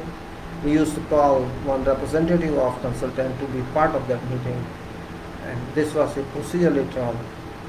And same was reflected in rules somewhere. So I'm of this idea that you cannot strictly say what is this or what is that. You have to be in line somewhere, and that is very important point. I have taken a lot of time on this talk of management meeting. Now it's about more than 1.5 hours gone, so I just keep off that, there's no problem. I keep on discussing that, this never ends. So many instances are there, experiences are there in my life. Management cannot be defined in one line. As I said, organization can be charted out, organization can be structured in, but it doesn't work. It's only for paperwork, but real work is different. So many deviations are there from that chart. That chart remains only for namesake. Just like S-curve remains only for namesake. What happens on site is all different. And that is real site work and real management. Real work which everybody does, everybody is involved. Otherwise, all are studies only studies. And ultimately, lagging or behind, you are going to be paid according to your progress, not according to your meeting or that. That's only secondary. Your meeting will not stop your payment. What payment is due to you. Maybe some of you don't feel happy when I'm talking like this, but I'm not talking some story. I'm not talking some poem. I am talking field work. I am talking that area which is not your area currently, but without that area, your work has no value. If your work is done there, if your design is done there according to your thoughts, it's effort of those people who work there. And if they don't work there, they work in different sense. You know what happens there. It's a difficult situation there. It becomes very difficult situation. You can't undermine that. It becomes, you can say, worst state, and that is very dangerous one. Management or organization of people, personal, workers, and organization of resources, organization of materials, and organization of execution, organization of supervision, etc., etc. All sum up to final organization. That's very important. And analysis as well as thoughts, both should move on that. Only then it can be successful. Otherwise, we move only in doldrum without any facts. I like to now move on to other point, and that is file of, I was talking about. Let's move to that point. That is general, and that is what I discussed yesterday. Some point there I say where to go. What point is there?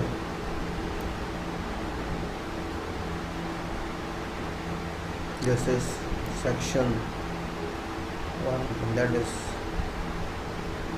I think, design and supervision was done. I think this was done. Supervision consultant was done.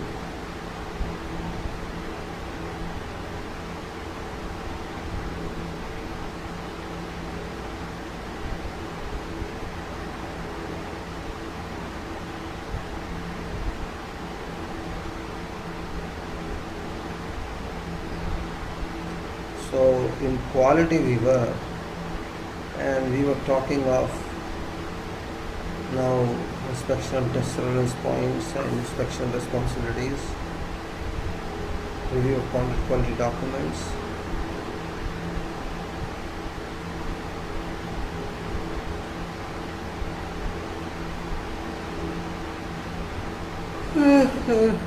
Let us now start this quality system. I think I start again this better rather than stick to one point.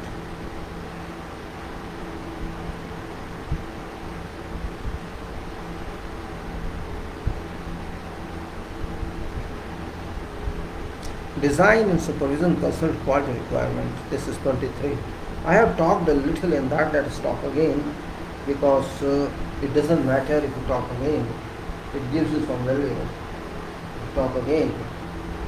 Let me talk again and we see how it works.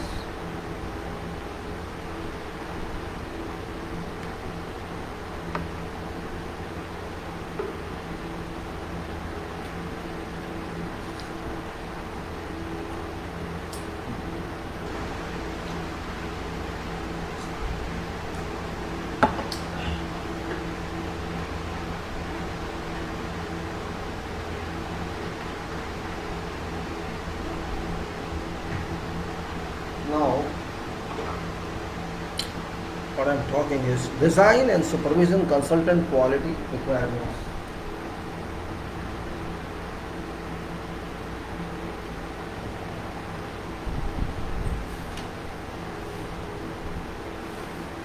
Now, how it works, let us see.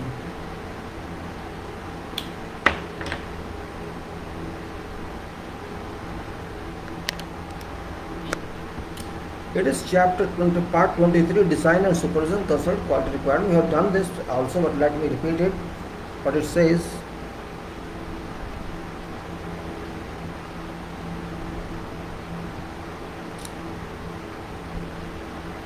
design and supervision consultant quality requirements. This is in general, and this is part 23 of general section 1. Now it says the scope is, this part specifies quality assurance activities to be performed by design and supervision consultant during all phases of contract and should be read in conjunction with all other parts of contract. Purpose of this part is to define design and supervision consultants' responsibility for demonstrating that work under contract is executed to quality standards required by contract and to outline verification activities. Then there are references in 23.1.2, and there are BS, certain codes are given: BSE and ISO 9001-2005, quality management systems, fundamentals and vocabulary, and BSE and ISO 9001-2008, quality management systems requirements, and BS ISO 10006-2003, quality management systems, guidelines for quality management in projects, and BS ISO 10005-2005, quality management systems, guidelines for quality plans, and QCS, Qatar construction specifications. Now 23.1.3 is definitions, and it says one is, defects or non-conformities, conformance, and that's where part of works not executed. What is non-conformance? Part of works not executed, provided, or completed in accordance with contract for avoidance of doubt or without limiting generality of expression. Term shall be taken to include any item of plant, material, goods or work incorporated or used in works which does not or may not conform to required quality standards or pass tests prescribed in or to be inferred from contract. Honor, ministry, municipality, department, affairs, agency, authority or individual for whom project is being undertaken and to whom handover of final product will be made. QA, QC, quality assurance or requirement and quality control, and this may be written as QA, QC. QA, quality assurance or requirement, part of quality management, focused on providing confidence that quality requirement shall be fulfilled. QA involves a continuous evaluation of adequacy and effectiveness of overall quality management system in order to evaluate deviation from established quality objectives. QC, quality control, part of quality management, focused on fulfilling quality requirements. QC involves specific control points during designs, fabrication or construction stages to check fulfilling of design criteria, acceptance criteria, tolerance, performance criteria or functional criteria.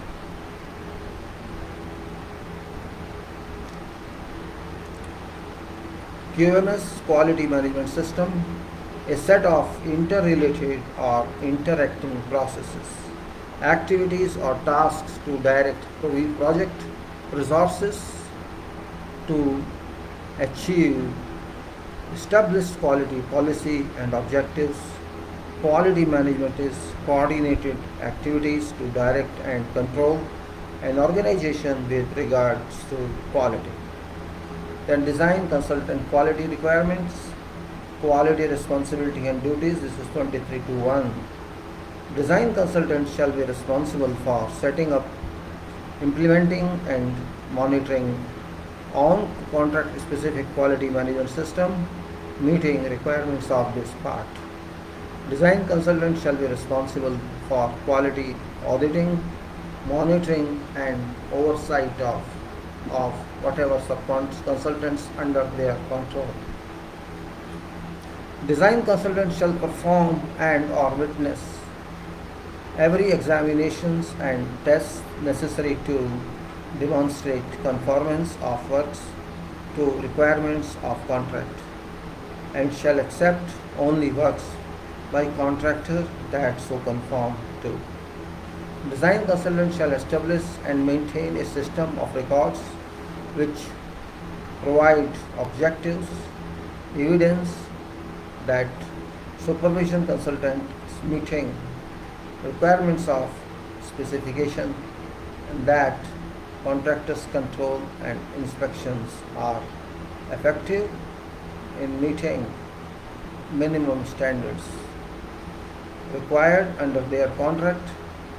Records shall be made available to engineer in accordance with requirements that stated herein or elsewhere in contract. Design consultant shall be subject to monitoring through audit and surveillance by engineer. In both cases, design consultant shall promptly test rectify any negative findings with their quality system. With their quality system, rectify non-conformities and corrective actions found during audit with surveillance activities directed at them.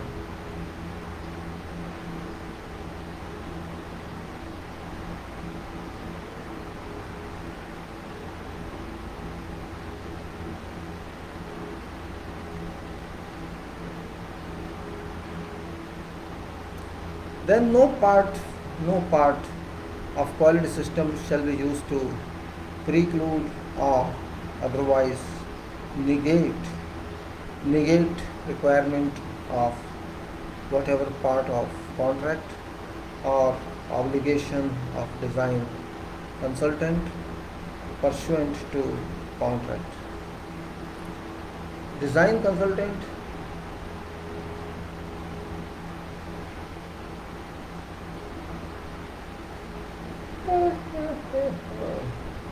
design consultant shall appoint a suitably qualified quality manager to verify that requirements of these specifications are met.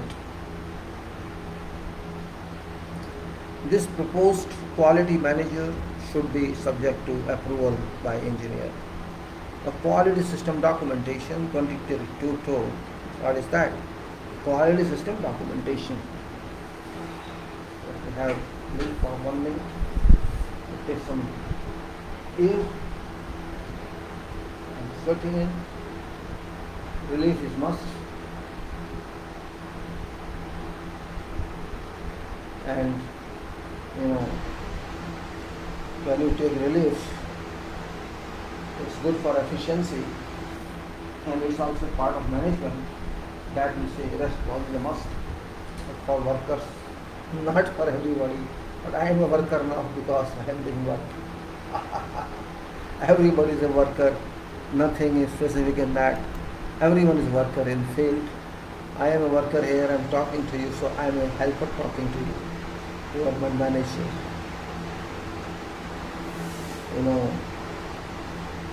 If you are not healthy, you can't work. Or if you work, you will be in stress. If you want to work efficiently, one should be healthy, one should be safe, and one should be having good environment with, of course, ergonomics applied with. So same comes here in. I was surprised to see on Facebook that while I was searching for, there are some problem here. I wanted to share some documents. I'm just sandwiching some information. I was trying to find a method how to share documents while I am talking to you. Means when video is ongoing.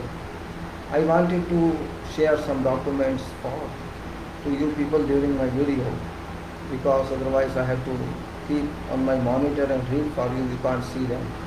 Or I have to put my URLs and you can download from there.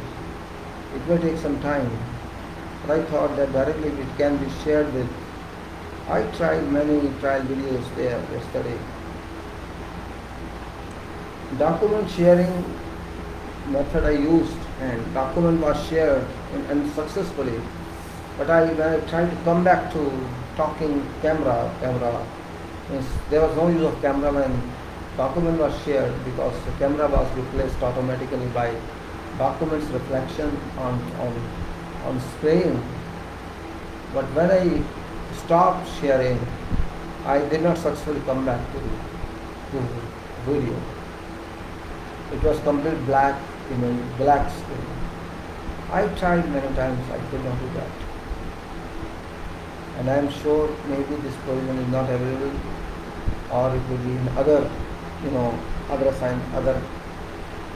deals, or you can say plans. Then I thought if I could not, I successfully shared that, but then I could stop. So I am thinking I'll share those documents with you people, particularly soil investigation report and many others. I will do that. But why this is not done at this moment? That's the problem. I did not write to Facebook. I write. They say so many things. I need to have, but no such arrangements. So when I share document, means I can share document only. I am unable to come back to video. So what I thought, I share documents separately on other videos. I have to share with you 4 documents, particularly of soil investigation reports, that are from Arab centers and from Europe. I'll keep them in separate videos because the system of that share is not working. I'll share, but once you share, you come back, you can't come back. This means I have to use 4 videos for that, and then I have to talk in another video. When you open those videos, you can understand. You can be able to see those files at least. What I talk about, and when I use that sharing system, I will speak behind scene about those files, so that you can, it will take time, of course. I cannot say it will not take time, but does not matter, take time or not take time. Time is time. This was one point I wanted to tell you. I do not tell, I missed that one. I have in mind that, and this video may be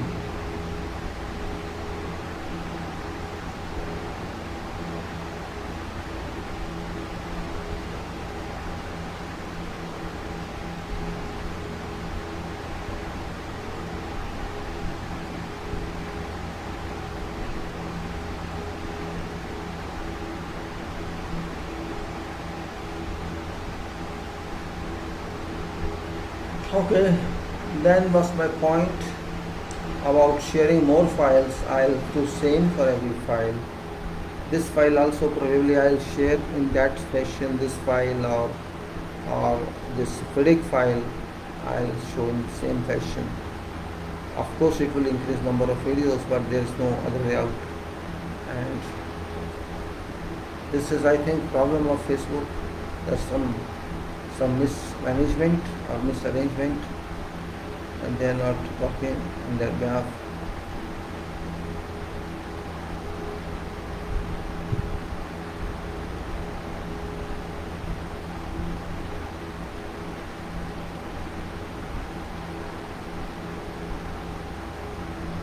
Now I'll be back to you. Let me just come back. 1 minute please, 1 minute please, hold on please. 1 minute, I'm then pulling back to see weather conditions. All those conditions are instead of trucks.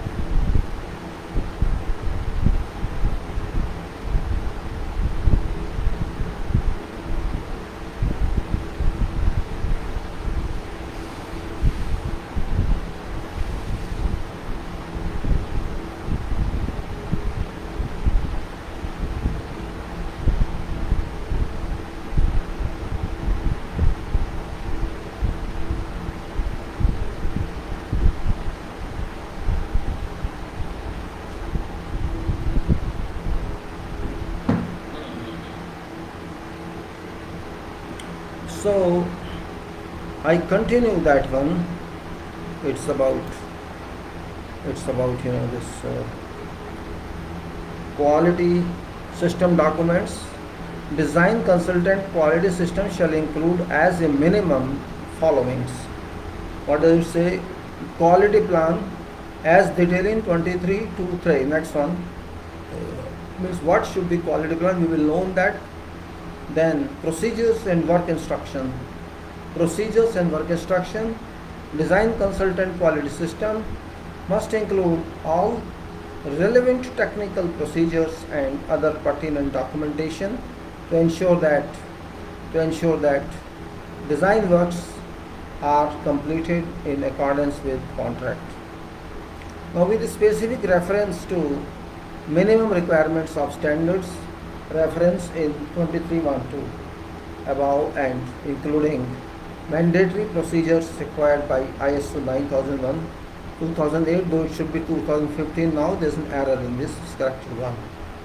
Now C is quality records, that is in addition to and including quality records identified in contract or other applicable codes, standards or procedures. Design consultant shall identify project quality records in compliance with minimum requirements, standards referenced in 23.12 above, and then reference and other related documents. Now number 2 is quality system documents shall be submitted. Quality system documents shall be submitted to honor for review. Quality system documents shall be submitted to honor for review. Comment and approval within 30 days after contract award. In event that comments are made on contract quality system documentation submitted for review and comments, design consultant shall make adjustments, correction, amendments or alteration required. Such comments shall be made on premise that adjustment, correction, amendment or alteration is within scope of contract and shall not affect contract conditions, specifications, guarantees, price or like in any way. Adjustments, corrections, amendments or alterations made by design consultant to contract quality system shall after revision be resubmitted by design consultant to honor for review and approval. Now it is 23.3 quality plan.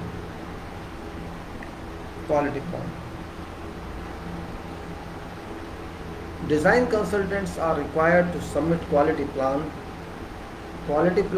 addressing their design activities which are specific, not generic to contract, meeting as a minimum requirement of standards referenced in 23.12 above. This plan shall refer or include other documents or documentation which is relevant to contract. However, as a standalone document, quality plans shall clearly indicate how quality process shall be applied to meet requirements of contract. Particular emphasis is to be placed on followings, and that is: A. Relevant extracts from corporate quality manual, reference to specifications, standards. B. List of all procedures applicable to project. C. QA, QC organization. And D. Documents control. E. Inspection and test is IT. And F is specific work practices. Then G is list of all procedures applicable to consultants' project quality system. List of all procedures applicable to consultants' project quality system. And then H is audits, including internal and external audit plans. I is management review, and J is quality objectives, key performance indicators, and that is KPI. Allocation of resources, and I is responsibilities and authority for all phases of work. And control of non-conformance, corrective and preventive actions. Contract changes, lessons learned and continual improvement. Purchasing process, that is namely sub-consultants, and quality records.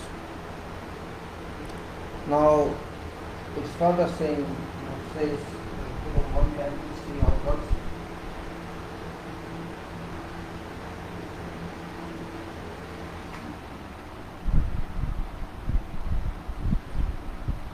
Says design consultants' quality plans shall make reference to and take into account applicable codes, standards, specifications, quality characteristics and regulatory requirements which are necessary. It shall identify criteria by which design and development's inputs and outputs should be accepted, and how and at what stage or stages, and by whom output should be reviewed, verified, and validated. Design consultant's quality plan shall also state following, and that is how request for changes and development shall be controlled to meet contractual requirements. Who is who is authorized to initiate a change request? How changes how changes shall be reviewed in terms of their impact? Who is authorized to approve or reject changes? And how implementation of changes shall be verified when design and development reviews take place. Now, construction, inspection, and test requirements specification.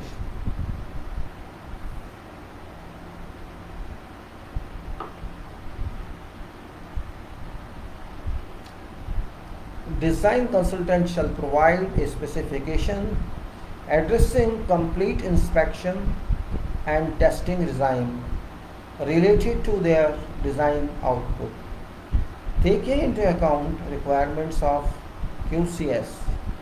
This shall be guiding document by which supervision consultants and contractors shall be held accountable for all on and off site tests and inspections to be performed. Inspection and test requirements.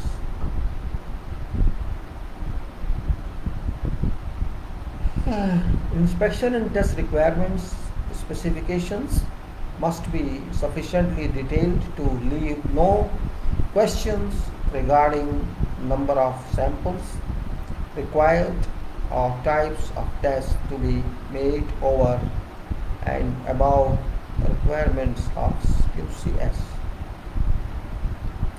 and which standards must be complied with.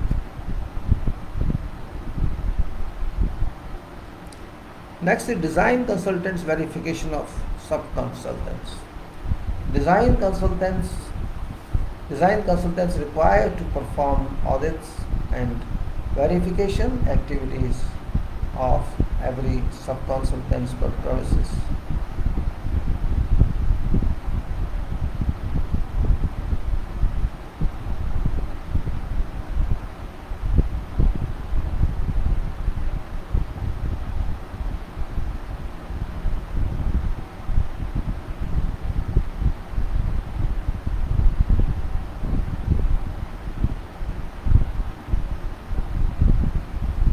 Quality records.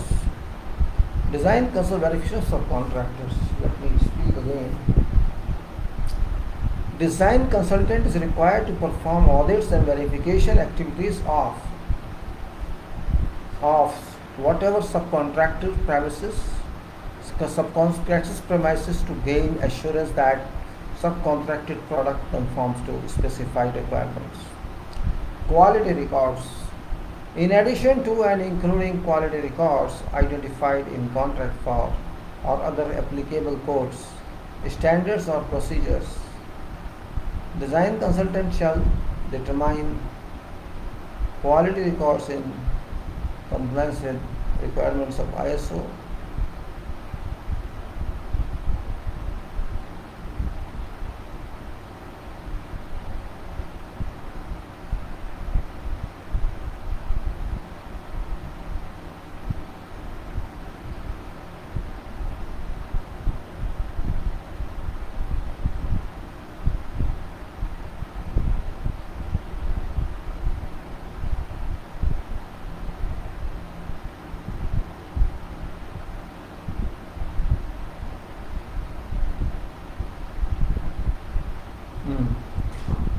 Quality records. In addition to and including quality records identified in contract or other applicable codes, standards or procedures, design consultant shall determine project quality records in compliance with requirements of ISO 9008-2015 and other relevant standards stated in contract documents and 23.1 above. List of quality records generated during life of contract. and made available upon request for review by owner shall be indexed by design consultant at his quality plant.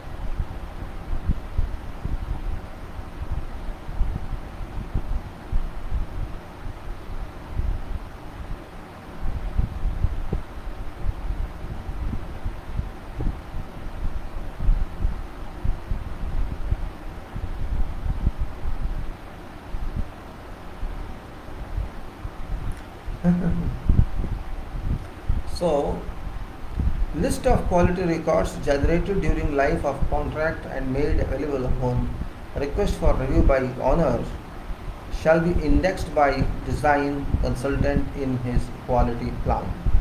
Design consultant shall maintain registers for all incoming and outgoing documents.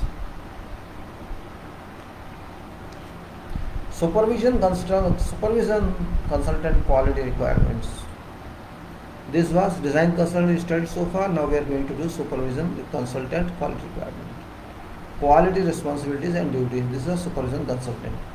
Supervision consultant shall be responsible for setting up, implementing and monitoring own contract specific quality management system, meetings requirement of this part. Then supervision consultant shall be responsible for quality auditing,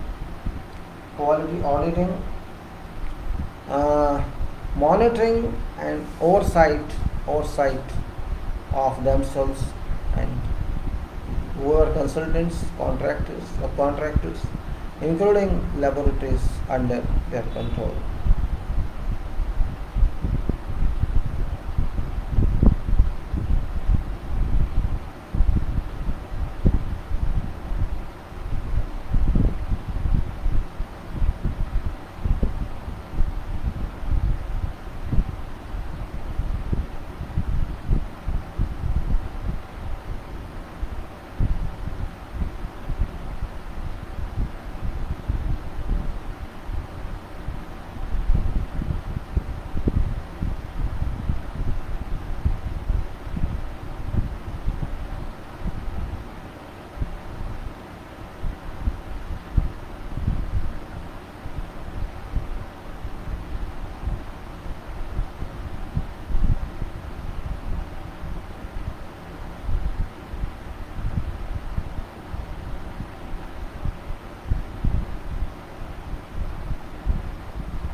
Supervision. We are reading this. Right? Supervision consultant shall be responsible for quality auditing, monitoring and oversight of themselves, whatever consultants, contractors, subcontractors, including laboratories under their control. Supervision consultant shall perform and or witness all examinations and tests necessary to demonstrate conformance of works to requirements of contract and shall accept only works by contractor that comply with specified requirements. Supervision consultant shall witness sampling and related testing performed on on as well as testing performed in external third-party laboratories. Supervision consultant shall establish and maintain a system of records which shall provide objectives, evidence that supervision consultant is meeting requirements of this specification and that contractor control and inspections are effective in meeting minimum standards required under their control. Records shall be made available to engineer in accordance with the regulation.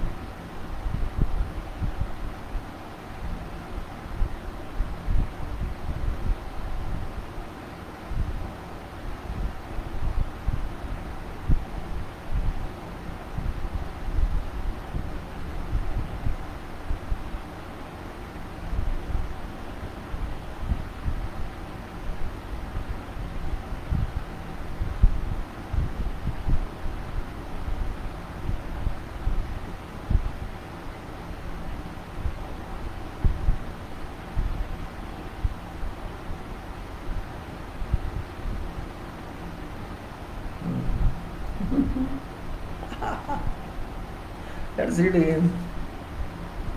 Supervision consultant shall be subject to monitoring, thorough audit and surveillance in engineer by supervision consultant will be subject to monitoring through audit and surveillance by engineer.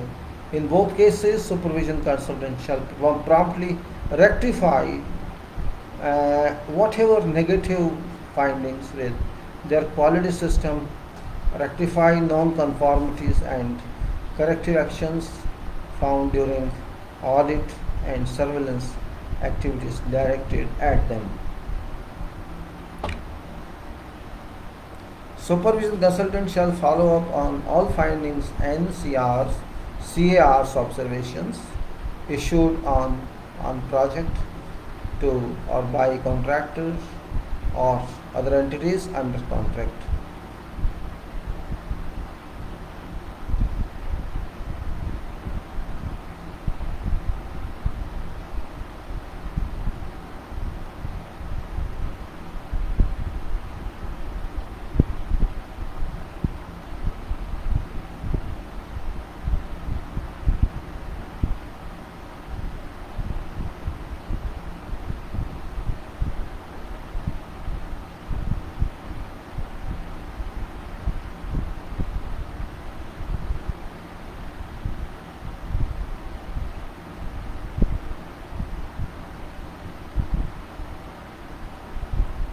Okay.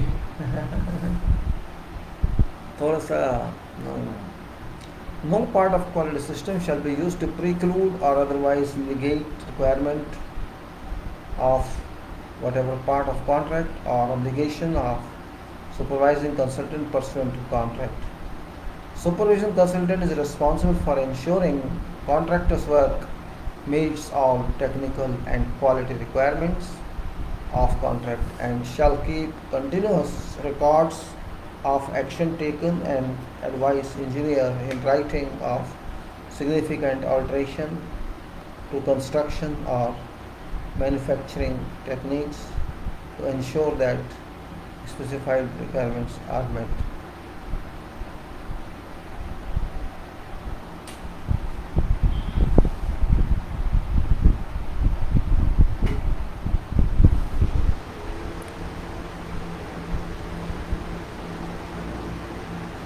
Supervision consultant shall conduct audit and surveillance activities to provide evidence of use and effectiveness of contractor's quality system throughout execution of contract. Supervision consultant shall ensure that contractor has included quality assurance requirements of contract into subcontracts entered into by contractor.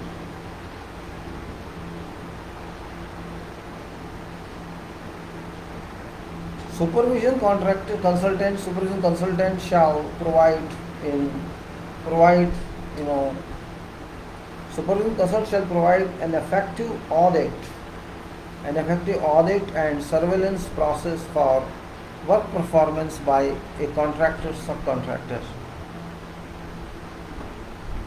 Supervision consultant shall verify that contractor's project quality plan, inspection and test plan, and other such quality documentation includes or references quality plan and inspection and test plans of subcontractors and vice versa.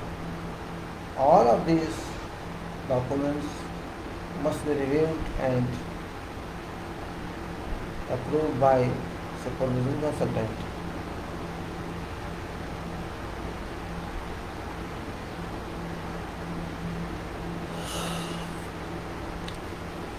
Supervision consultant shall hold contract specific QA/QC meetings chaired by consultant on a monthly basis throughout duration of work. Topics to be addressed in site quality meet shall secure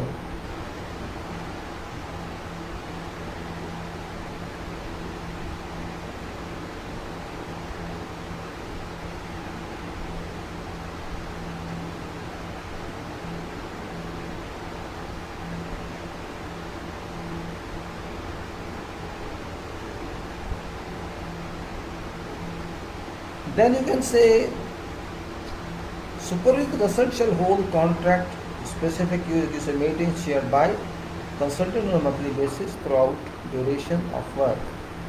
Topics to be addressed at site quality meeting shall include but shall not be limited to all those topics. Let us see what are those topics. These are important points we have to discuss. What topics are, and I'll take some water. You will ask water frequently. Yes, I am feeling in this 80% dehydration. I think 85% humidity. It's difficult to sit down like this. I close my doors and windows so that more moisture should not come.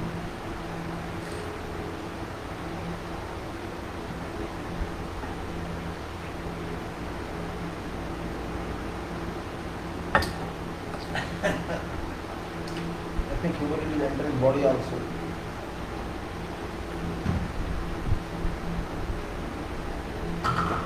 So what are those points that to be considered meeting are? Number one, a reviewing of previous month's quality.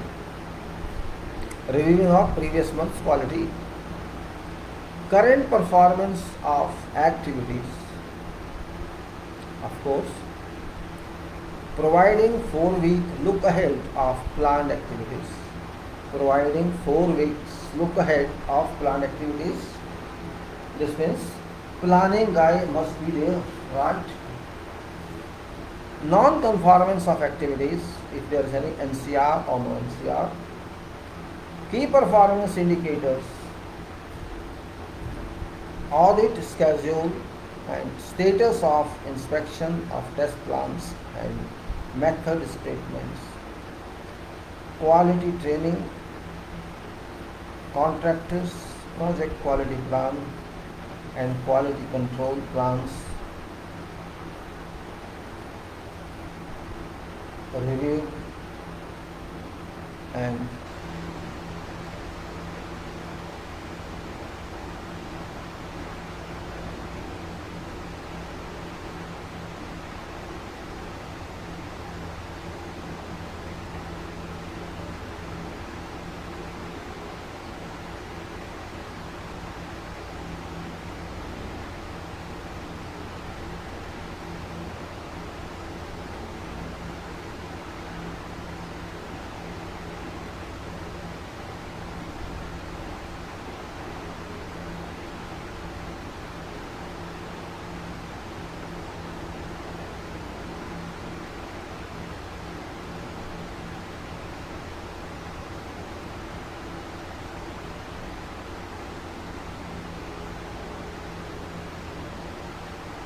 Reviewing of previous, then it can say key performance indicators, audit key schedule, status of inspection of test plans and method statements, and quality training, and then contractors, project quality plan, and quality control plans. Project any, contractors project quality plan. This is contractors plan. And quality control plans, review and ongoing effectiveness.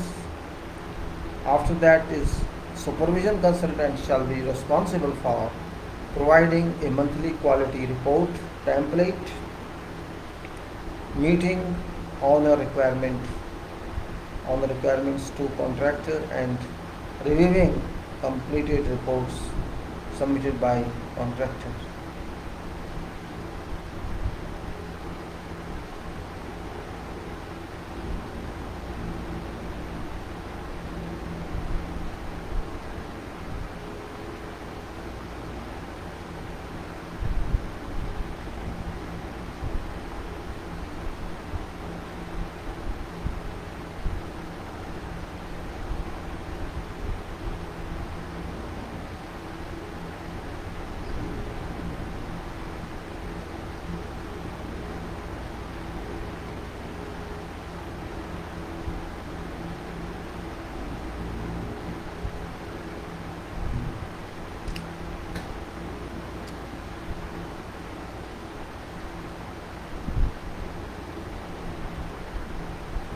Supervision consultant shall appoint a suitably qualified full-time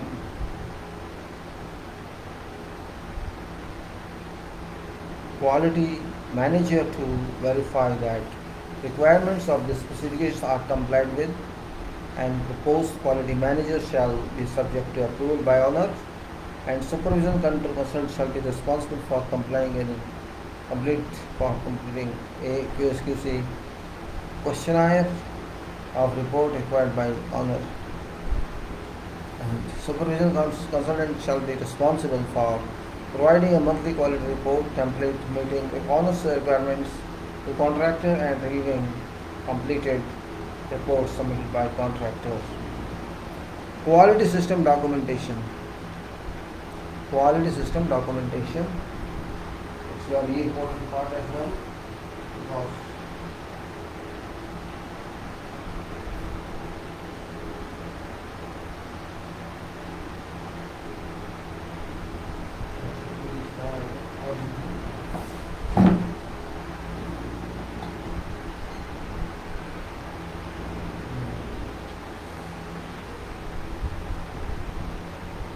quality system documentation. Open this button for a while.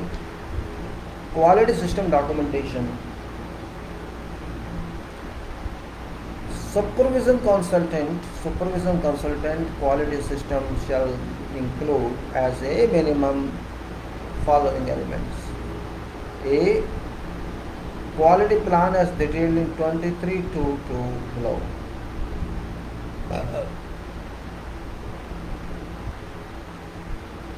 This is supervision control quality system shall include minimum followings: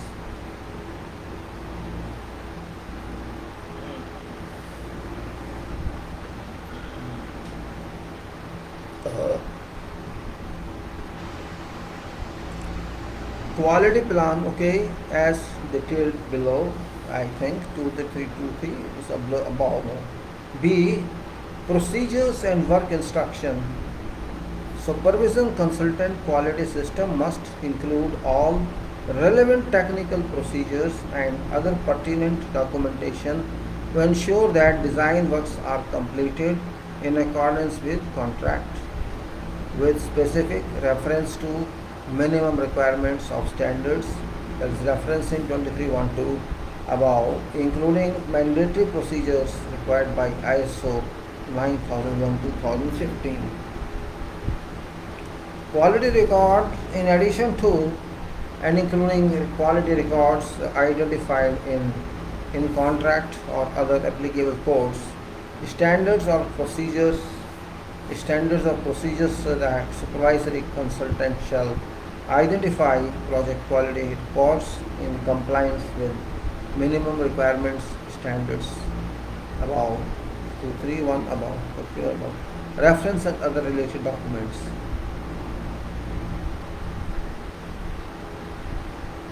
These quality system documents shall be submitted to honor for review, comment and approval within 30 days after contract award. In event that comments are made on contract quality system documentation submitted for review and comment, supervision consultant shall make adjustments, correction, amendment of alteration required. Such comment shall be made with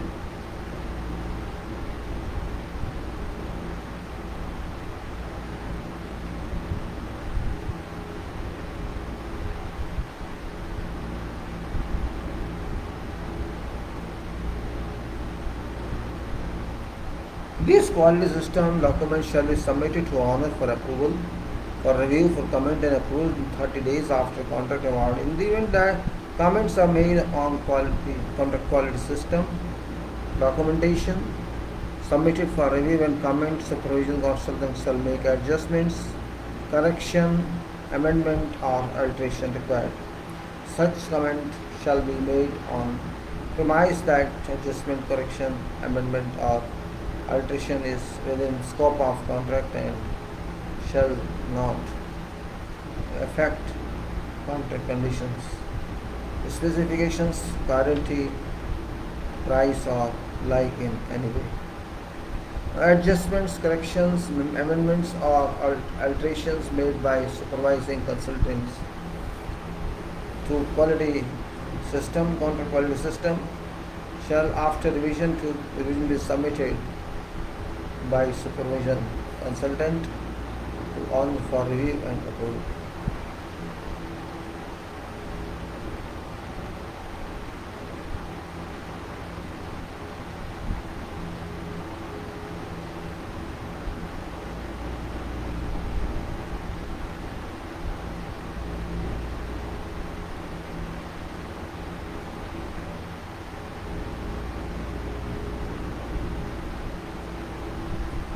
Quality, now we say adjustments, corrections, amendments or alterations made by supervision consultant to contract quality system shall after revision be resubmitted by supervision consultant to honor for review and approval. Now we come to 23.3, the quality plan.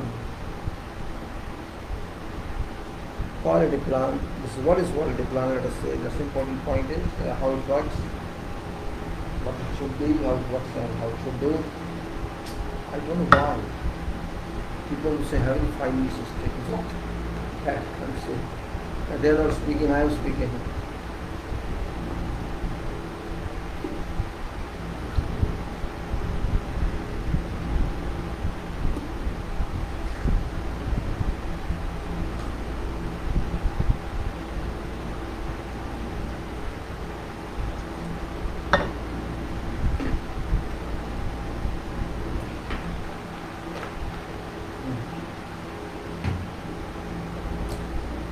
What is quality plan now? Supervision consultants are required to submit quality plans addressing their supervision activities, which are specific and not generic to contract, meeting as a minimum requirements of standards, and that is referred as 23.1.2 above. This plan shall refer or include other documentation which is relevant to contract. However, as a standalone document, quality plan shall clearly indicate how quality process shall be applied to meet requirements of contract. Particular emphasis is to be placed on following requirements of ISO 9001, ISO 9001, 2018,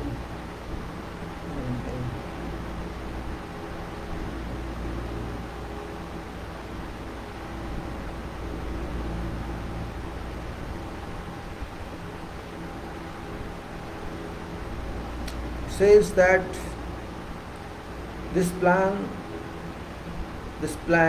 shall include reference to the documentation. This plan shall include other documentations which is relevant to contract. However, as a standalone document, quality plan shall clearly indicate how quality process be applied to meet requirements of contract. Particular emphasis is to be placed on following requirements, and that is according to ISO 9001:2015. What is that? List is there, long list is there. Let us see what list is there. That is Q, that is 8 means 16, 17 points are there. Let us see those. Point is A, relevant extracts from corporate quality manual. Not complete manual, extracts from quality manual. Relevant extracts from quality manual, corporate quality manual, to specifications, standards, etc. B, list of all procedures applicable to project. C, QA/QC organization, and D is document control, and E is inspection and test, and F is specific works practices, and G is list of all procedures applicable to consultants, project quality system, audits including internal and external audit plans, management review,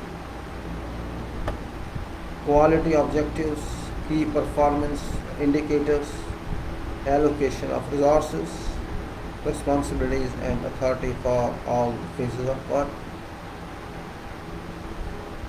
control and non-conformance, corrective and preventive actions, contract changes, lessons learned and continual improvement.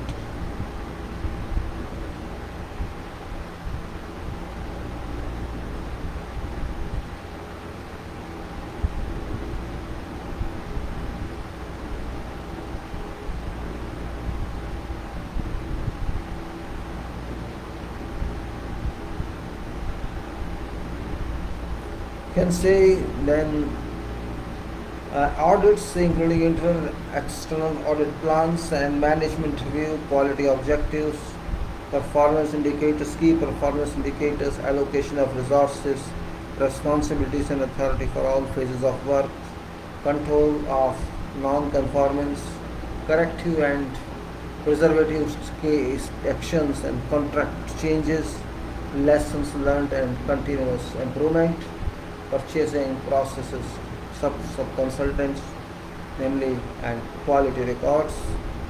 Then supervision, consultant quality plan shall make reference to applicable codes and standards, specifications, quality characteristics and regulatory requirements as appropriate.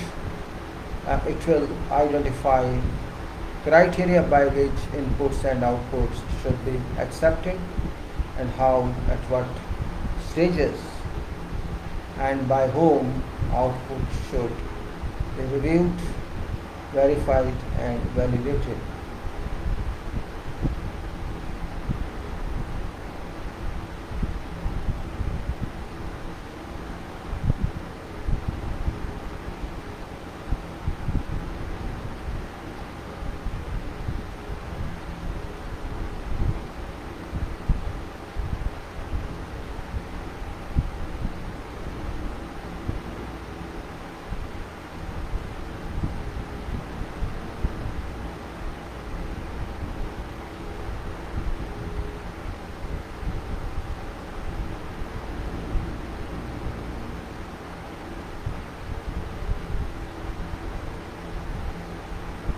Now we come to supervision, consultant quality plan should make reference to applicable codes, standards, specifications, quality characteristics and regulatory requirements as appropriate. It will identify criteria by which inputs or output should be accepted, and how, what stages and by whom output should be reviewed, verified and validated. Supervision and concerns quality plan shall also address following: how requests for changes and development be controlled to meet contractual requirements. Contractual requirements. Who is authorized to initiate a change request and how changes shall be reviewed in terms of their impact. Who is authorized to approve or reject changes and how implementation of changes shall be verified. When reviews take place, or red line and as-built process. Where design is required by contractors, contract, supervision, consultant responsible for contractors, design work shall be as defined under contract. However, notwithstanding this, supervision consultant shall be responsible for auditing and functions of contractors' quality system. So I repeat, where design is required by contractors, contract, supervision consultant responsible for contractors' design shall be as defined under law.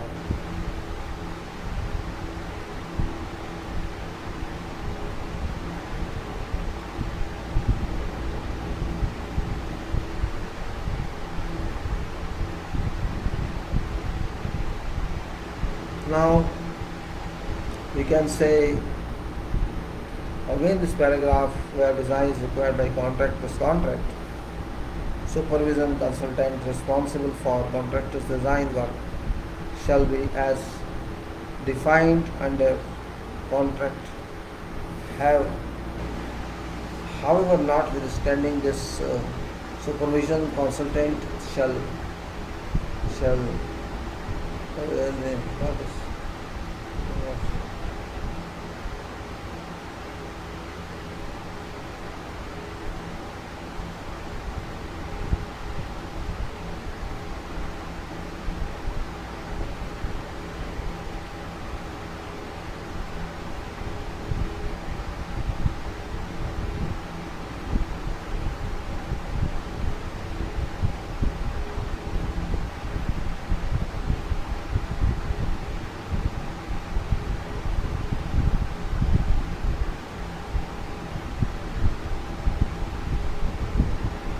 Now we go to inspection and test plans, ITPs. Inspection and test plan. In semi-sleep I am talking. What to do? What can I do? Tell me. Sometimes you have to rest.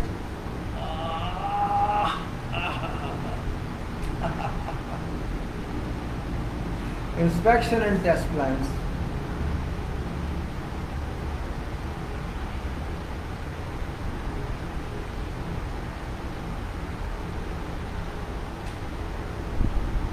Come here, come. Cool here, come. There's no cooler here. Cool here, come. Oh, fan, be cool.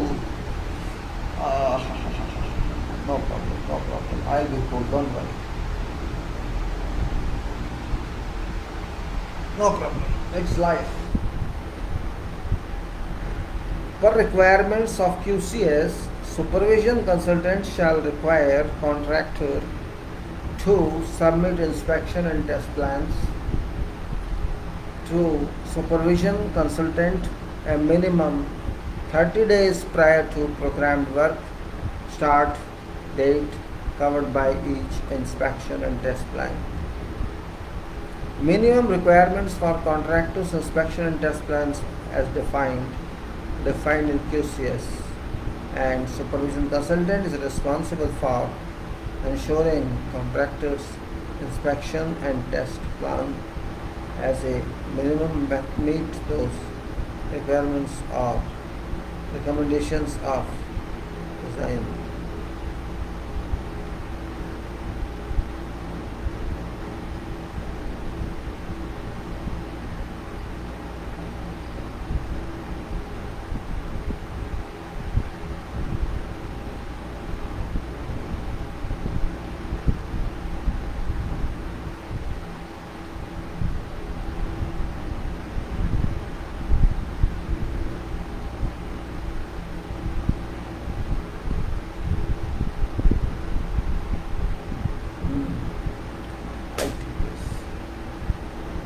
ITPs, great big documents, and it is long document. Then technical procedures, and then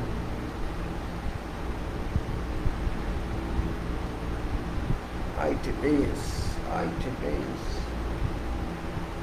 difficult to design ITPs.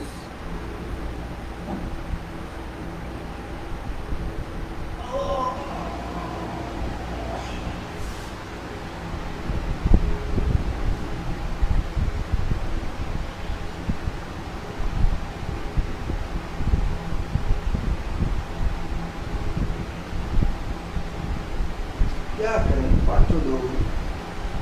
Explanation is very important. I have to read document and explain if it's required. These are technical documents. You can't change anything. And these are specifications much more than technical documents. These are contract parts. How do you comply with it? Therefore, it becomes very essential that people have to understand. And if you don't understand, you can't be supervisor, you can't be contractor, and you can't be anything if you don't understand. Because the specifications are drawn by very experienced groups from international level. We should and also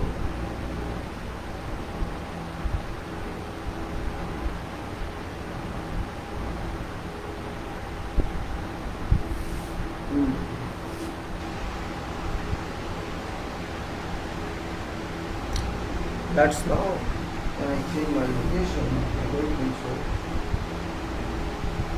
If I change location, I don't get here. Or let me pull this first name. If I pull this, that's another problem. Can't pull that as well. What to do then? I'm not getting adequate here. No problem. Come on. Inspection and test plans. Now let me see how this is working. Oh my God, ये किस सारे बंगाल साल से आ रहे हैं.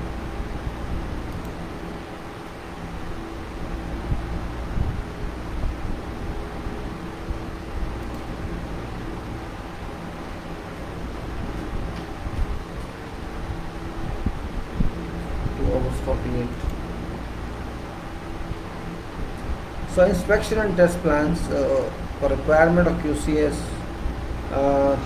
Supervision consultant shall require contractor to submit inspection and test plans to the supervision consultants a minimum 30 days, prior to program work start date covered by each inspection and test plan. So contractor has to work on that. Minimum requirements for contractors' inspection and test plan are defined in QCS, and minimum and supervision consultants are responsible to ensure that contractor inspection and test plans as a minimum meet these requirements or recommendations of design consultants. So we have to go to QCS also now to see how many programs inspection and test plans are required. We'll see that later on. I think we had only concrete chapter down. Supervision consultants shall ensure that contractors inspect and test plans adequately, cover all inspections and test plans, hold witness, surveillance, or rail. Now, points required, inspection test plans, points required for supervision consultant to ensure that works are completed in accordance with contract.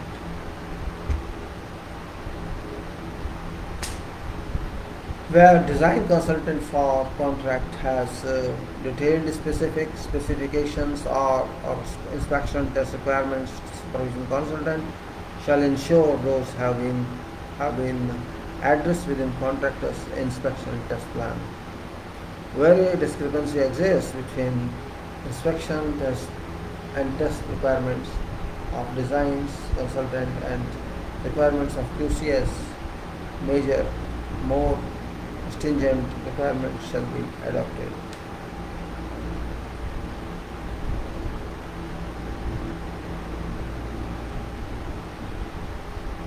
Supervision consultant is responsible for reviewing and approving all inspection and test plans and other such documentation submitted by contractor and returning to contractor within 2 weeks of their receipt unless otherwise agreed.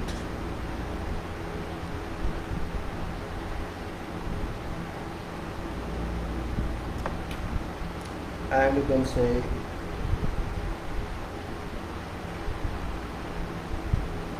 supervision consultant shall ensure that inspection of processes, materials, goods, services and subcontracted works are described in inspection and test plans submitted by contractor. Now technical procedures, works and construction method statement, that's 2335. Let's go through this technical procedures, work instructions and surveillance that contractor quality system includes. Okay, technical process. Technical procedures, work instructions, construction method statements. Now, supervision consultant shall verify through audit and surveillance that the contractor's quality system include all relevant technical procedures, work instructions, method statements and inspections and test plans to ensure that works are completed in accordance with contract. These shall be submitted by contractor in accordance with submission schedule agreed with supervision consultant, including those which form part of contractor's quality system.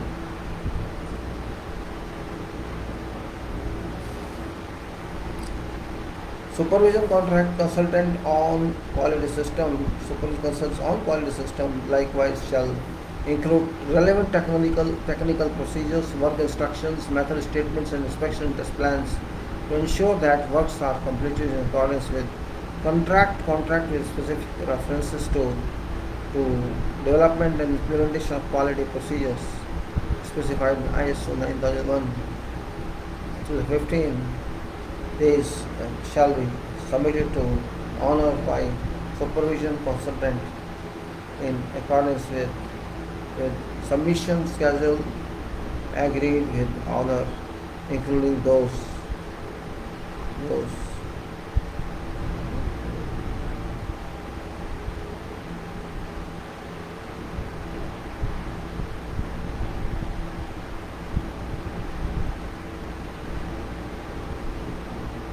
then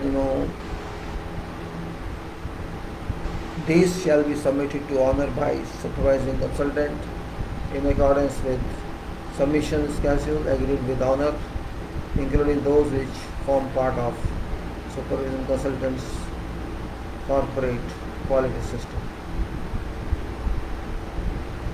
I will read this paragraph because this is having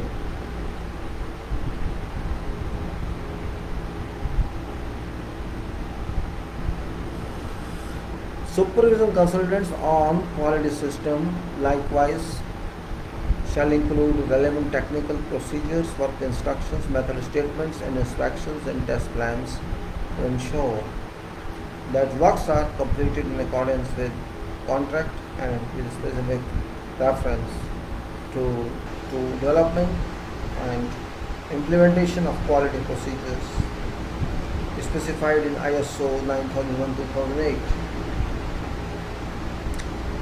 These shall be submitted to honor by supervision consultant in accordance with submission schedule agreed with or honor including those which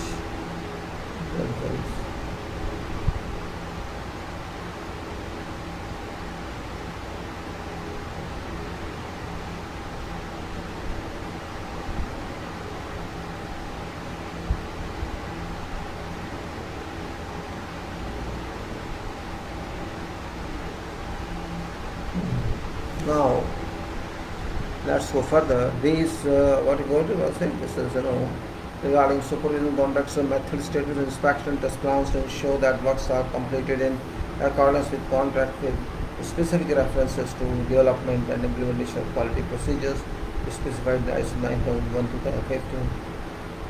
These shall be submitted to honor by supervision consultant consent. And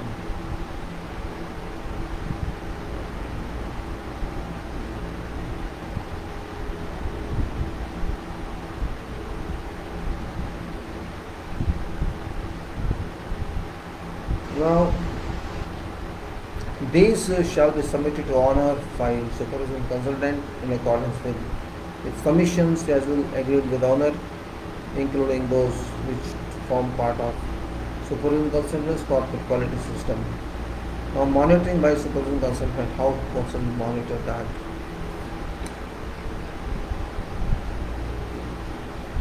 How to monitor them is a question here.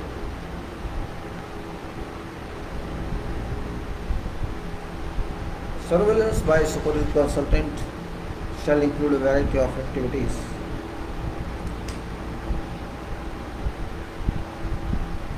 Review of contract documentations, audit of contractor, attendance at hold witness, surveillance points, record review, visits to contractors, off-site works, etc.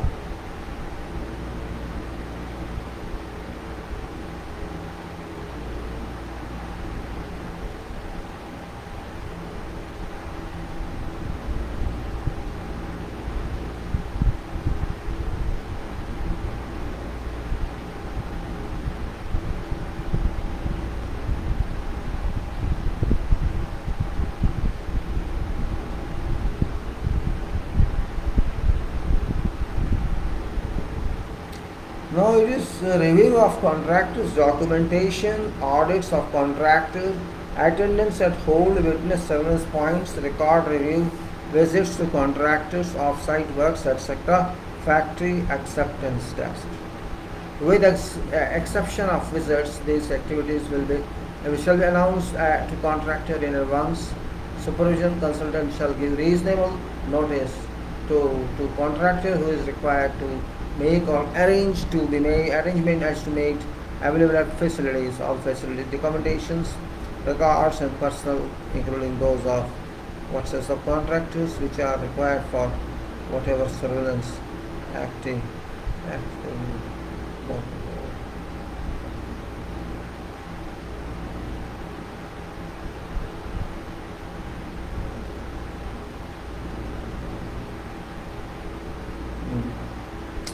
Now,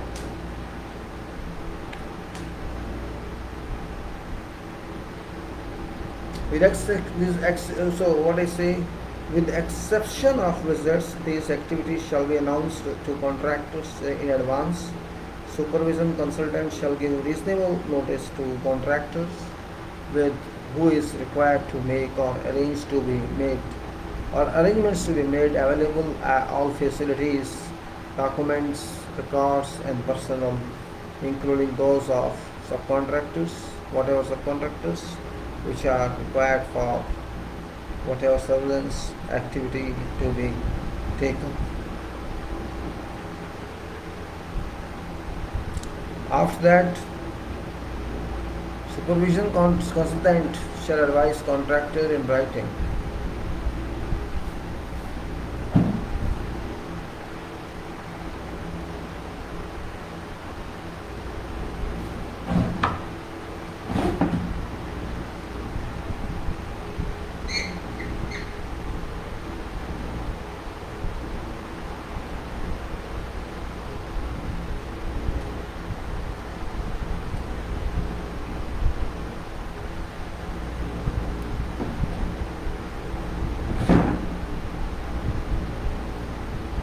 So supervision consultant shall advise contractor in writing of whatever deficiency or deviation in contract quality system which comes to supervision consultant's attention as a result of surveillance activities.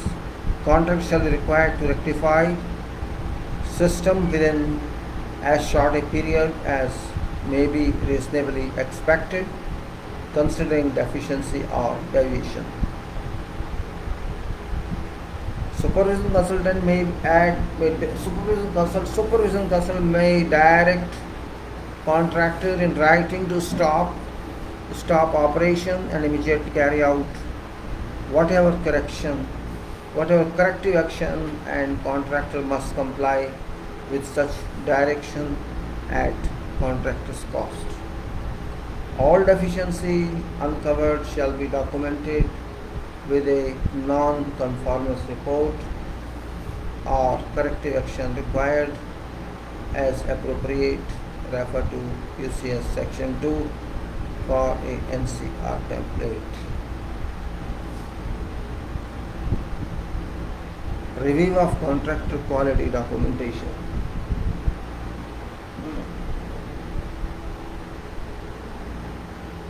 Review of contractor quality documentation. Let us take this a little time and see how I get this done. Let us see in front now. Difficult to sit Review of contractor quality document. All audits of contractors shall be conducted in accordance with schedule established by supervision consultant. These audits are to be performed in accordance with formal procedures by trained and qualified auditors. Types of audit to be conducted are as follows.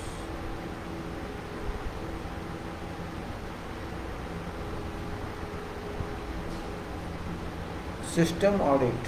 One system audit shall be undertaken at or before start of work on contract deliverables, or you can say specified works.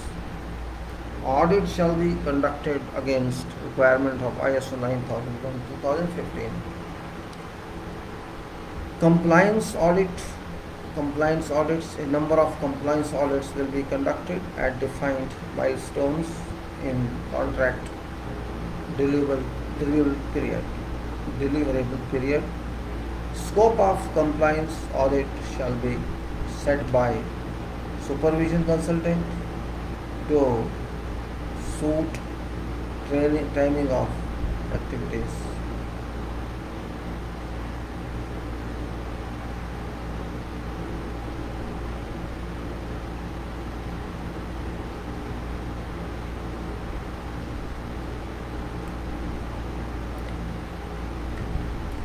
A number of compliance audits will be conducted at defined milestones, contract delivery period. Scope of compliance shall also compliance audit shall be set by supervision consultant to suit timing of activities and findings of system audit. For example, the scope of compliance audit could cover any of following.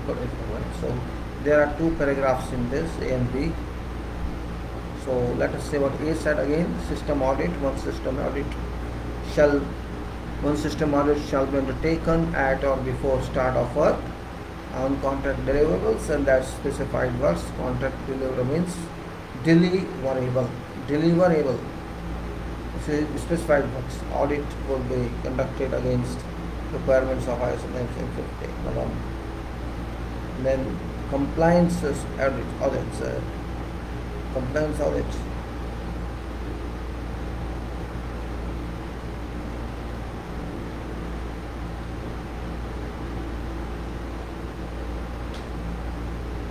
A number of compliance audits shall be conducted at defined milestones in contract deliverable period. The scope of compliance audit shall be set by supervision consultant to suit timing of activities and findings of system audit. For example, scope of a compliance audit could cover whatever following. This example is complete requirements of standards and contract and specific elements of standard specific clauses of contract, whole or part of a single end-to-end process. And then product audit. This is a quality and audit of particular deliverable product, to check their compliance with specified requirements. Such audits should include performance testing where appropriate.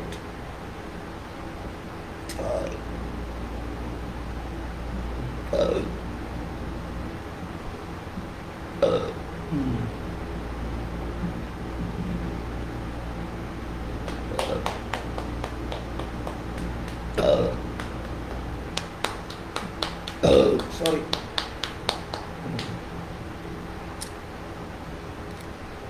Then audit notification. Sorry, what I said, list I spoke right. What to say? Complete requirement of standards and contract, specific elements of standard, specific clauses of contract, whole or part of single end-to-end process.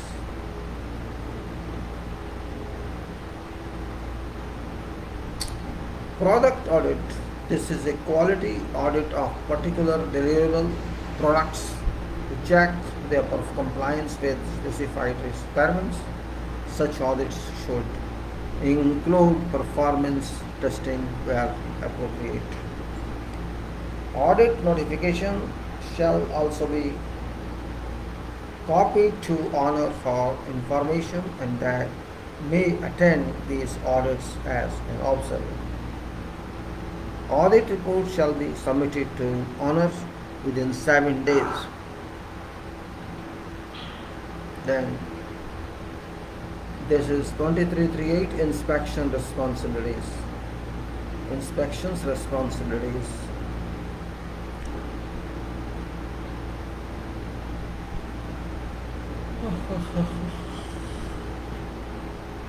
For all work, supervision consultant shall review and check that contractor's method statement and inspection and test plans are in accordance with contract surveillance points.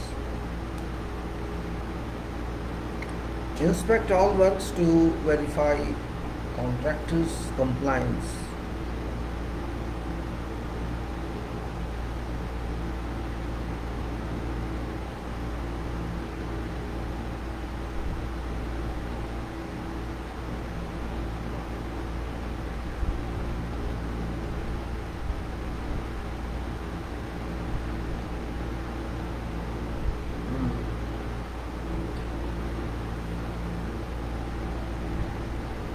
Inspection responsibilities. For all work, supervision consultant shall review and check that contractor's method statements and inspection test plans are in accordance with contract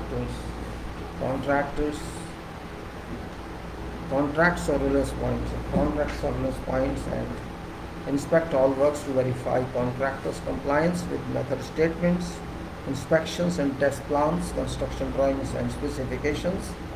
Verify that notices of non-conformity have been properly actioned. Oversee sampling and testing of materials to ensure conformity to specifications and contracts. Review all test results and verify that they are in conformity with specifications.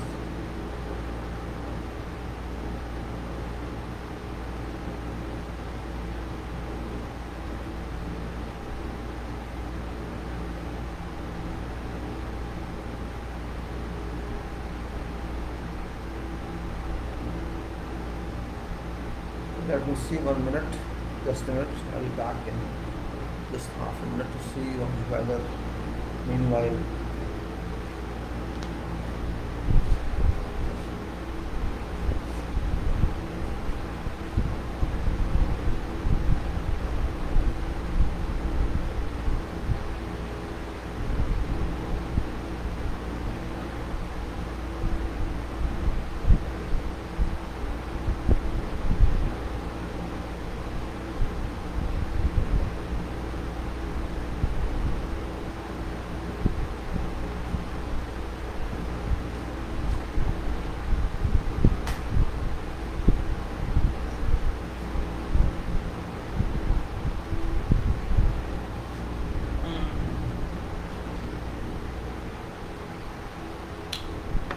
So move further, and that for all work supervision so review and let me speak inspection responsibility. They have gone through again, better speak again. For all work supervision, consultant shall review, check that contractor's method, statement, inspection and test plans are in accordance with contract surveillance points, and inspections are inspect all works to verify contractors' compliance with method statements, inspections and test plans, construction drawings and specifications, verify that notices of non-conformity have been properly actioned, oversee sampling and testing of materials to ensure conformity to specifications and contract, review all test results and verify that they are in conformity with specifications and contract, maintain comprehensive records to verify above, and then inspections and test surveillance points. And what are those? That's point we have to see. Inspections and test surveillance points.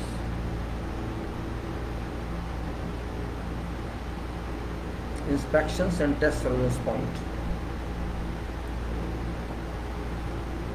Supervision consultant shall nominate his own surveillance point to observe contractor and subcontractors' activities and maintain evidence of such surveillance. Now number one is hold point, then witness point, then surveillance point, then record review. These are 4 points. Let us see. Hold point and witness point and surveillance point and record review. What is that? Let us say hold point. Now specific critical task in procurement,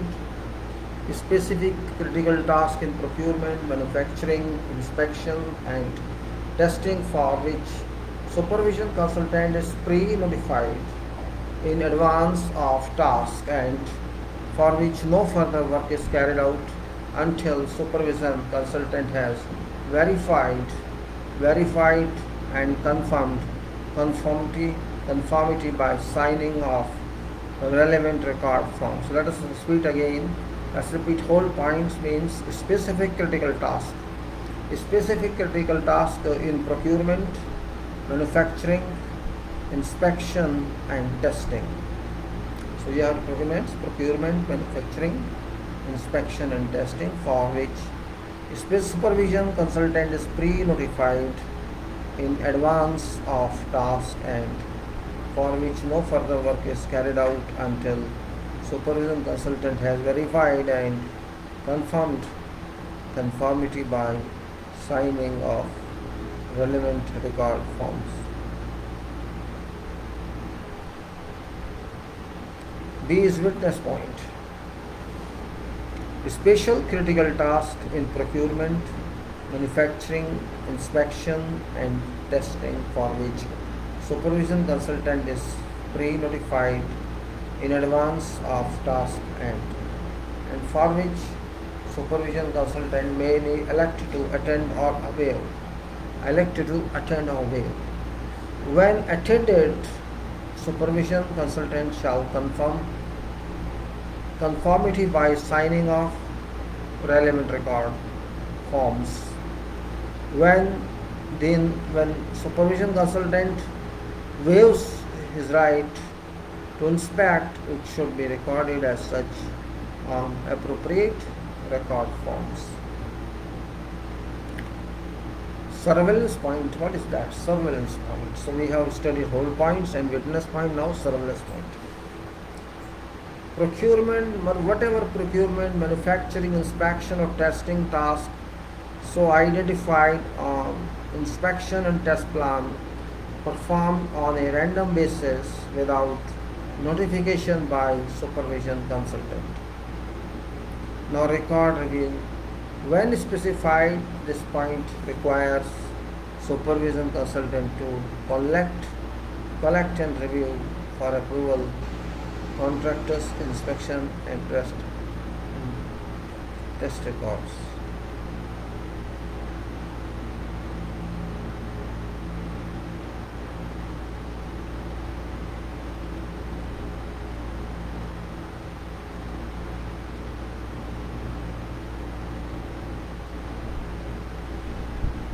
So record review when is specified at this point requires supervision consultant to collect and review for approval contractor, inspection and rest records.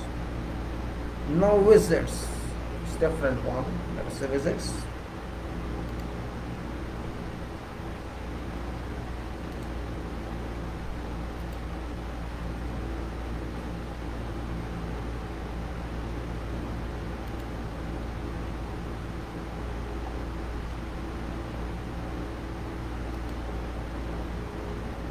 Visits. Now, supervision consultant is empowered to visit whatever contractors or subcontractors work sites for whatever purpose at reasonable time. Contractors will assist with such visits and make available these records and personnel necessary to satisfy supervision consultants' requirements. Such visits may include surveillance points identified by contractor and subcontractors. These visits may also include works situated outside country of Qatar. Supervision consultant verification. Supervision consultant has right to perform verification activities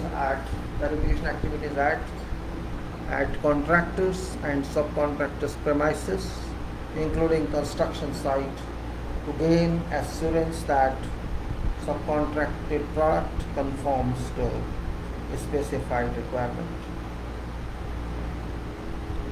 Interfacing. Supervision consultant is responsible for ensuring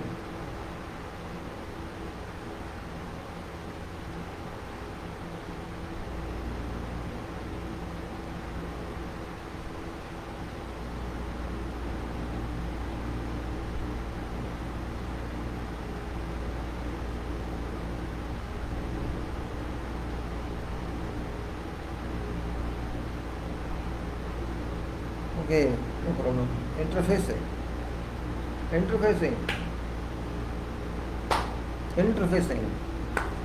Supervision consultant is responsible for ensuring that interfaces between contract works and different packages of work,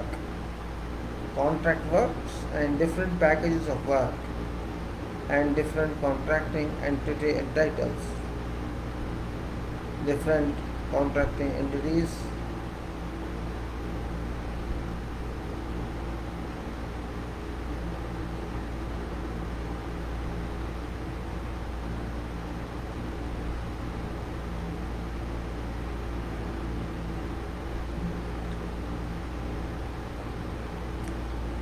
Supervision consultant is responsible for ensuring that interfaces between contract works and different packages of work and different contracting entities are managed appropriately and that technical integrity and configuration control is maintained. Supervision consultant is responsible to ensure that the interfaces between contract works and different packages of work and different contracting entities are managed appropriately and that technical integrity and configuration control is maintained. Punch list. Punch list. I didn't put light on. Light on. Light on. Put light on. Better. Put light on. I think it's better to put light on. I put light on from here itself.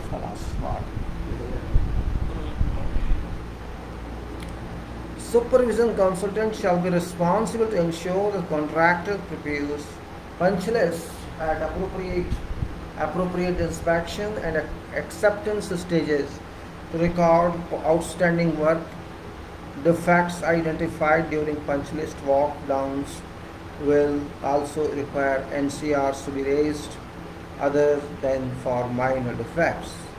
owner or its nominee may at any time add pending items or defects or non-conformances to punch list. I repeat, water, water, where are you? I need you.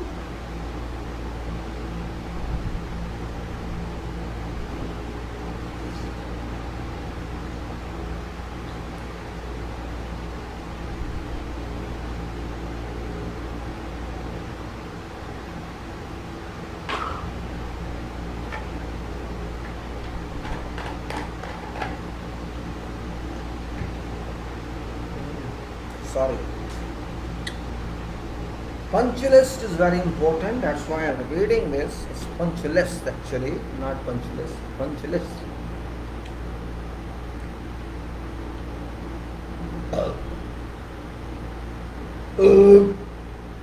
What's that? Let's see.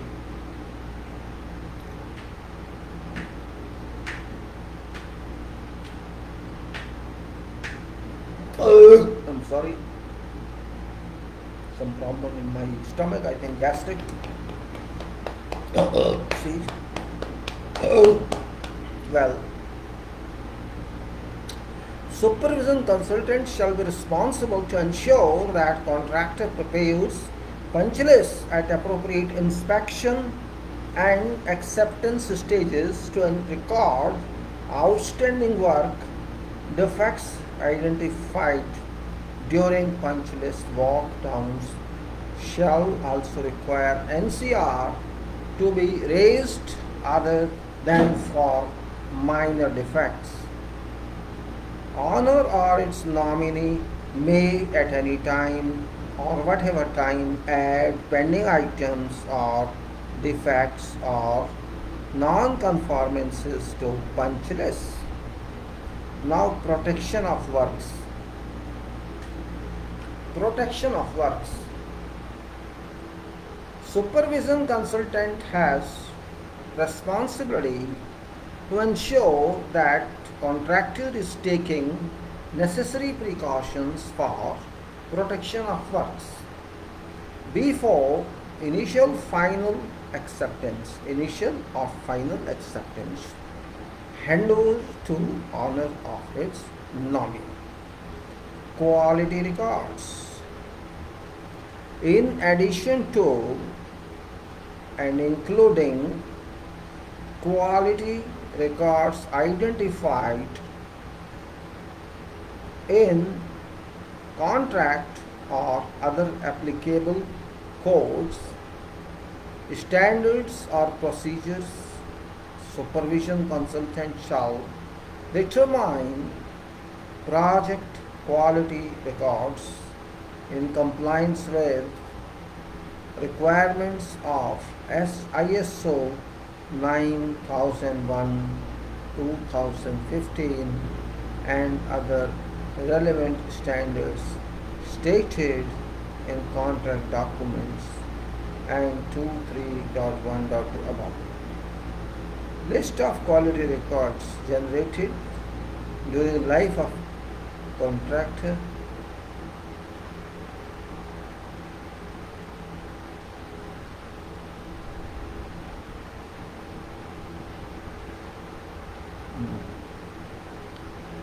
Let me repeat. List of quality records generated during life of contract and made available upon request for review by owner shall be indexed by supervision consultant in his quality plan. Supervision consultant shall maintain registers for all incoming and outgoing documents. Let me regain this.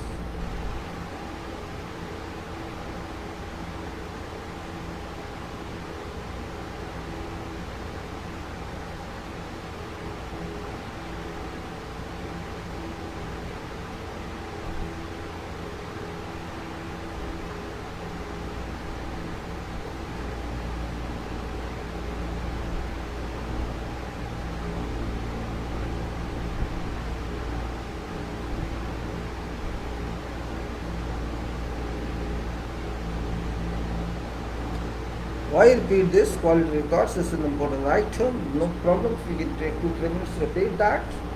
In addition to and including quality records, identified in contract or other applicable codes, standards, or procedures, supervision consultant shall determine project quality records in compliance with requirements of ISO 9000:2015 and other relevant standards stated in contract documents and 2133 above.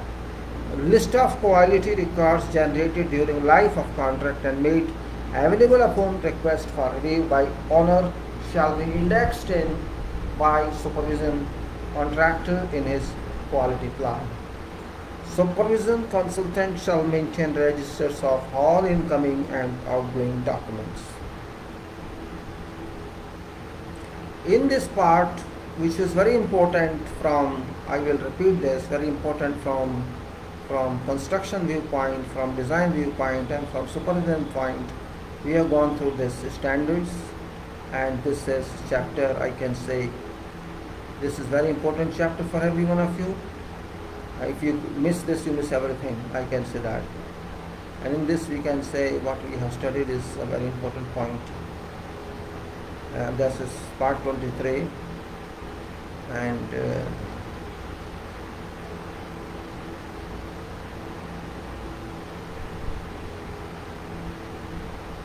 so it is part 23 here in section 01. This is design and supervision consultants quality requirements, and I just indexed in what is there in this is part 23, design and supervision consultants quality requirements. I'm just repeating it. This is a very important part of this chapter, is part 23. In this 23, design and supervision consultant quality requirement, index is the general scope, reference definitions, and then design consultant quality requirements, quality responsibility and duties, quality system documentation, quality plan, construction, inspection and test requirements, specifications, design consultant verification of sub-consultants, quality records. Then supervision consultant quality requirements are quality responsibilities and duties, quality system documentation, quality plan, inspection and test plans, technical procedures, work instructions and method statements, monitoring by supervision consultants, and review of contract quality documentations, inspection responsibilities, inspection and test surveillance points and visits, supervision consultant verification, interfacing, punch list production of works and quality records. And then we have design and supervision consultants and quality requirement, general and the scope, and all is given. Then definitions, defects of non-conformity, honor, QA, QC, QA, QC, QMS, quality manager, design consultant, quality managers.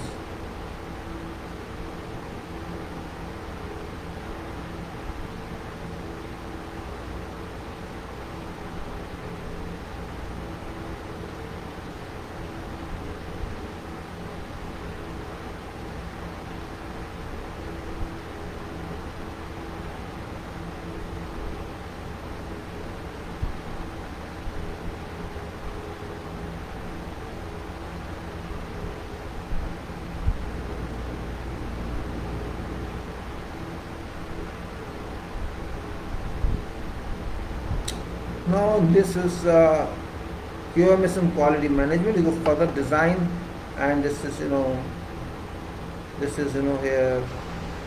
design consultant quality requirements. Still we are doing design consultants, and this is quality responsibility and duties, and then it is quality system documents, then it is quality plan by designers, then it is construction, inspection and testing requirements, specifications, and design consultant verification of sub-consultants, quality records. Now come to supervision consultant is a different one, not design. One design is different, this is design office and this supervision on site. Now there's a difference here. Quality responsibility and duties, and then there is then a design is same is that is quality plans, is meeting chairs, meetings here, etc. And then quality system documentation and quality plan, and then there is inspection and test plans.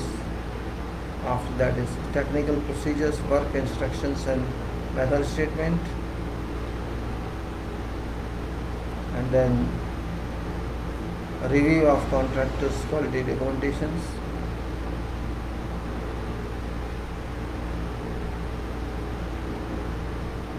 the inspection responsibilities, inspection and test surveillance points, and then design and then visits and subsequent consultant revisions and interfacing.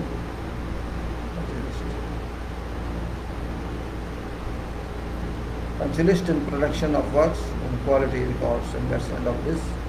Then now come the general construction drawings. It's already 7:16. I don't think we can 3:31, so we will continue this. We won't stop here. There's no meaning to stop this. We can't start new one. 3.5 hour road, 32 minutes, or even 30 minutes more. So let us continue this one without wasting time. So we say this is 24, part 24, construction dewatering, and before that I'm trying to explain to you about what we studied so far. Is very important point.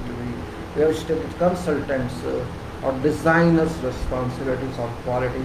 Designers generally think they are free, they are design, and they are, no, it's not that. Designers are also under ISO 9000 on them. They have also to disclose their duties in quality systems. Whatever they do, designing, etc., quantification, specifications, whatever documents they bring about for projects, and that can be field or designs or detailing or quantification or specifications or whatever you say, with documents, everything, whatever they have to do for purpose to assist engineer or owner or employer for purpose of building, so the process goes on. They have a lot of responsibility in that. And maybe they have to do soil industry supervision and so much and so on.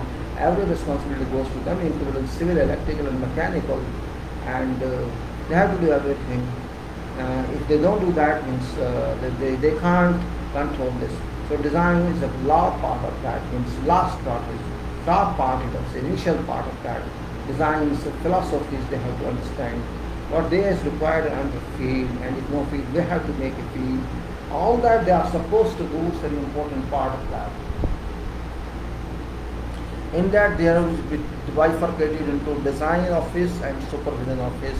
Design office of the employer and supervision office of employer.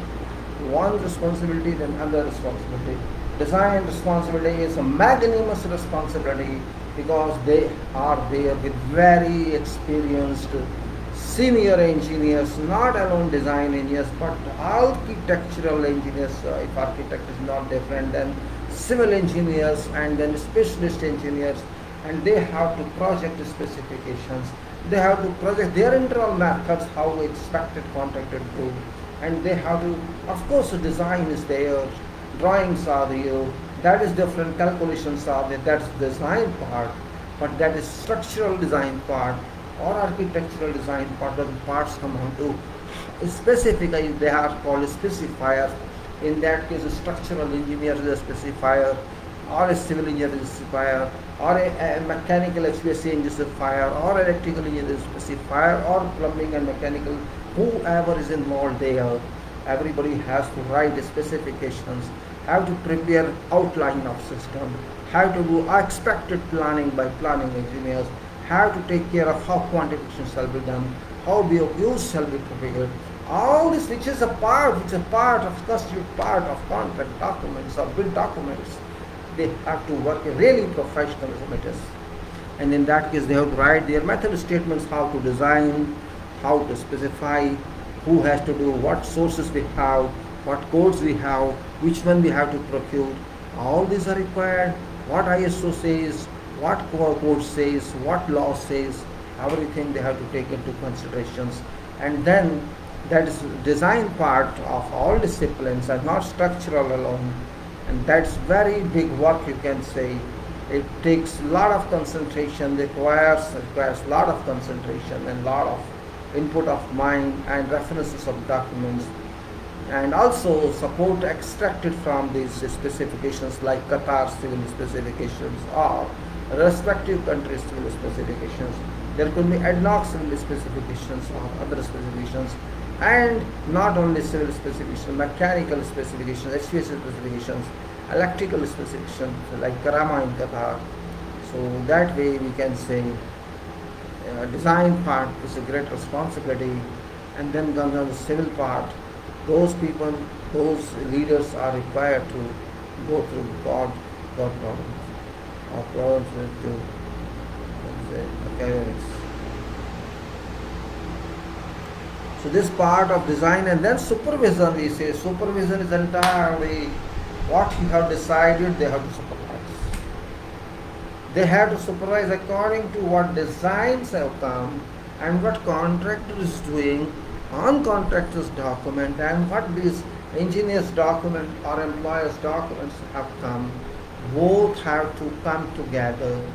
Inspections and examinations, and you can say scrutiny of contractors' documents to be required. What contractors is doing, they have to supervise, as 4 points are mentioned: hold point and witness point, and you can say all these points are there: witness point, hold point, and 2-3 points are there. I can say those points must be remembered. Let's check this point was. Let us see, because I forgot also. My memory is very weak, so I don't depend upon my memory. Actually, I can't remember even after 1 minute. You see, that's my problem. Yes, hold points and witness points, and you can say surveillance points and record review. These points have to be decided, because hold point takes time. Witness point also takes time, but surveillance and record review are different positions. So we can say that these points must be well done, and visits and supervisions, whatever is there, requires a lot of work on behalf of consultant, as well as handle contractor, and also all, and too much you can say excessive formality to be done. If it is BIM there, if BIM is there, you have to update all BIM systems. If no BIM, generally BIM exists these days. So building interface management system you have to manage. So it takes a lot of input so that everybody can see. And if this is not to be shown to contractor, that management can be done. Owners approach is there, owners can access this. So it was very important point from our engineering viewpoint, and I understand engineers must have a hunger, a thirst to know all this, if they are real professionals. This is no, we don't want to isolate ourselves from this. But I have no answer to that. Everybody can isolate from everyone. Isolation is no requirement, is no statement except in COVID-19. So it's not COVID-19, it's project we are talking. Isolation does not work here. That point is very important from real understanding. So supervision is also very difficult, and it's not difficult, means you have to be ready for inspection for all items that are required. Requests come to you as supervising consultants, and contractor can't wait, limited time always there. So you have to be ready for whatever comes. There may be many inspections in one day. It all requires to be completed. It may be civil specification, or civil inspections, or structural inspections, or HVAC inspections, or whatever is there. Building specification. That inspection is very important. If you are successful there, you can be successful everywhere. Here you understand total requirement, and there you understand what the strength of being a column.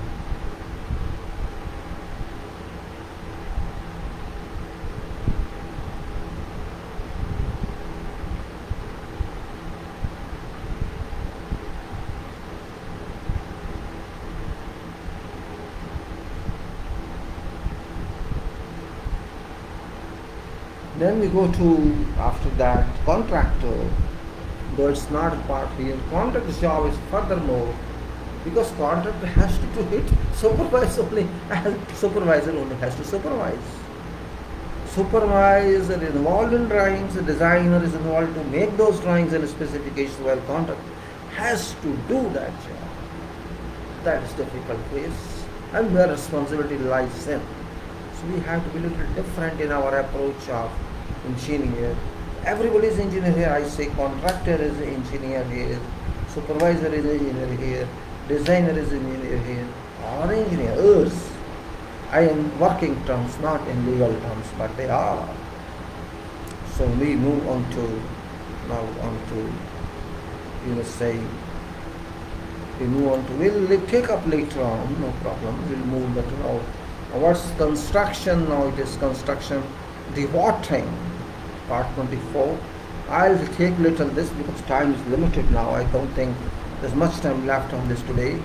It's already 20 minutes more, so I like to just finish this in half an hour. Construction dewatering. My God, this bloody hell's नहीं मानेंगे यार. एक speaker लोग के साथ disturb करते हैं, unnecessary disturb करते हैं, मेरा काम रोक देते हैं. Construction dewatering, and it is general.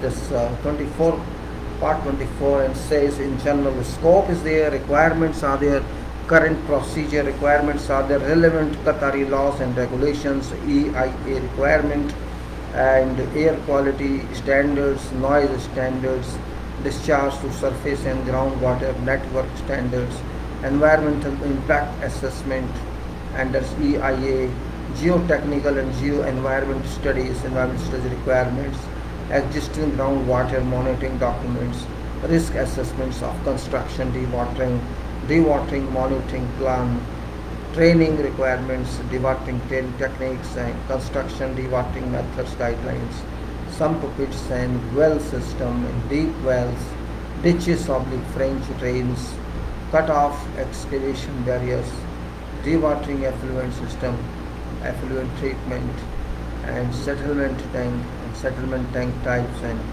tank size and other treatment, silt and fine-grained soils, and contamination of groundwater, disposal options, and discharge to sea, and then discharge to sea via surface and groundwater network, direct discharge to sea, discharge to lagoons, and discharge by injection to deep groundwater aquifer, deep well injection, and groundwater recycle and reuse on-site, integrated management of construction dewatering, construction environmental management plan CEMP, construction environment management plan, monitoring plan, training plan, and order control, health and safety consideration, site investigation, design consideration, housekeeping consideration. And then there are appendixes. Now construction dewatering general, and it's 190 page, so there are much left still. It will take time. Construction dewatering, that is general scope, is this part specifies general procedures and requirements for construction dewatering. It should be noted that legislative requirements, standards and requirements detailed in this part are minimum standards and methods should be employed with intent to continually improve on these standards.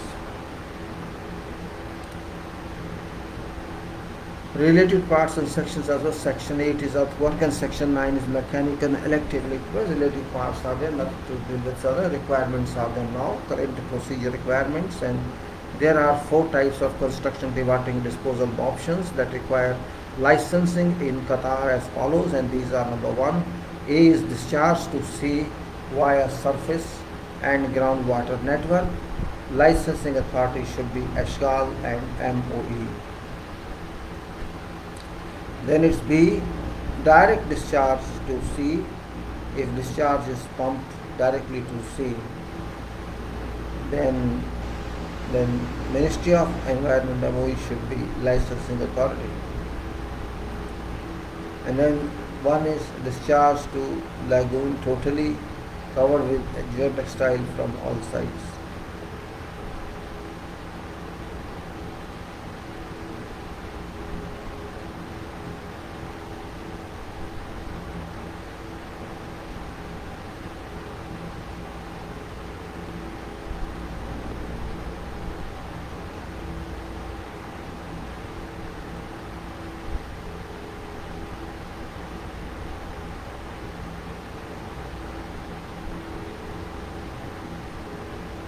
Okay, then you can say discharge to lagoon, that's the other one. This was discharge to sea directly it is, and then discharge to lagoon totally covered with geotextile from all sides, and this method of disposal requires a license from MOE, and discharge to lagoon not covered, this method of disposal requires a license from MOE, and then discharge through deep well injection, this method of disposal requires a license from MOE. Now, relevant Qatari laws and regulations. List of parameters required by MOE for dewatering permit is included in Appendix A together with Appendix 4 of Law 30 of 2002, which specifies limits of our discharge water into marine environment, refer to Appendix A. Annex controls parameters of pollutants in water disposed to marine environment, whether via surface and groundwater network or direct discharge to sea.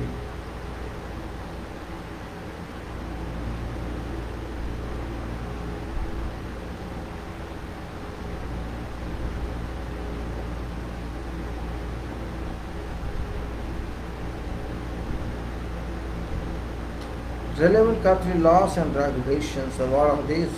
List of parameters required by MOE, Ministry of Environment, for dewatering permit is included in Appendix C together with Annex 4 of Law 30 of 2002, which specifies limits for discharge water into marine environment, refer to Appendix A. Annex controls parameters of pollutants in water disposed to marine environment, whether via surface and groundwater network or direct discharge to sea.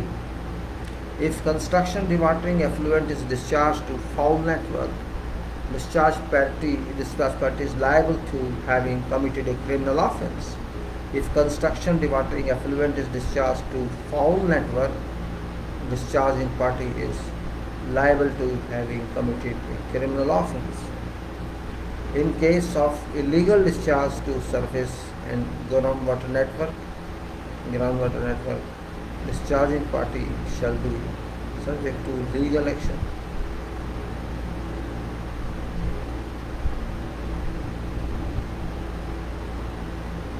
Then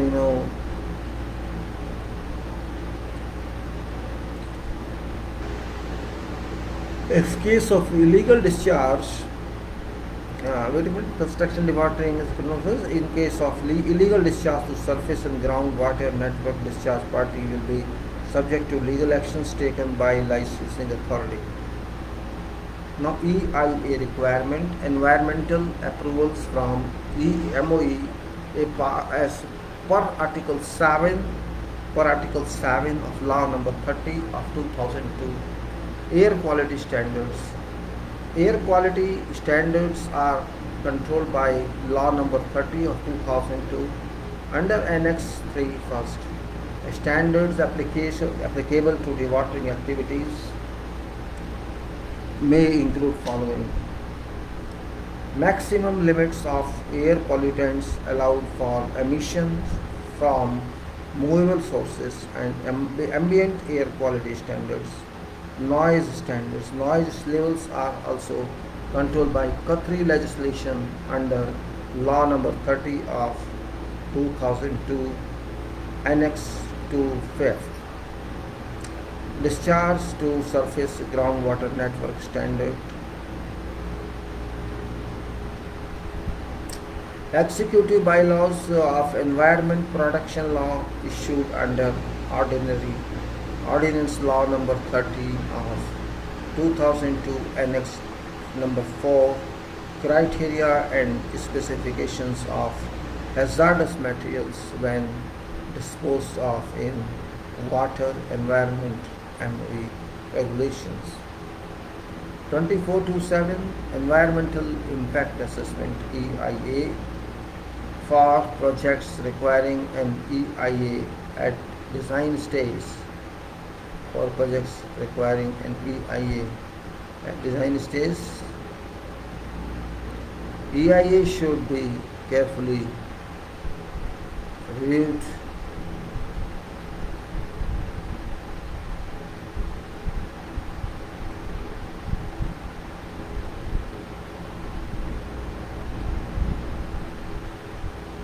the environment impact assessment for projects requiring an EIA at design stage. EIA should be carefully reviewed by design consultant contractor. EIA should be forwarded to MOE for their approval and for issuing relevant environmental permit.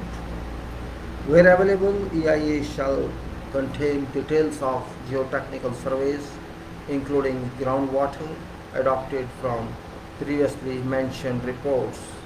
Although EIA may not directly contribute to construction dewatering designs, it will document possible contamination in area and environment constraints and should therefore be considered when preparing construction dewatering application papers.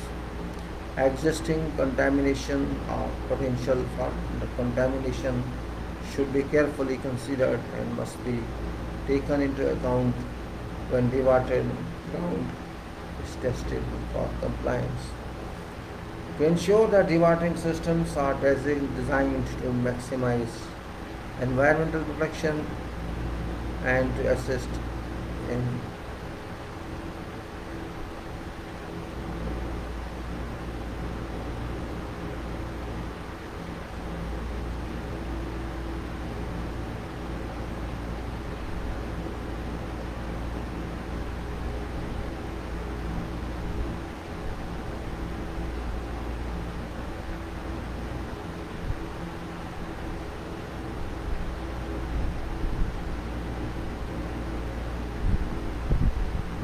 so we can say to ensure that dewatering systems are designed to maximize environmental protection and to assist in expediting license approval processes, above investigation shall be taken into consideration as early in project as possible and included when applying for discharge permit. So in Sec 3, last paragraph was, although EIA may not directly contribute to construction dewatering design, it shall document possible contamination in area and environmental constraints and should therefore be considered when preparing construction dewatering application papers. Existing contamination or potential for contamination should be carefully considered and must be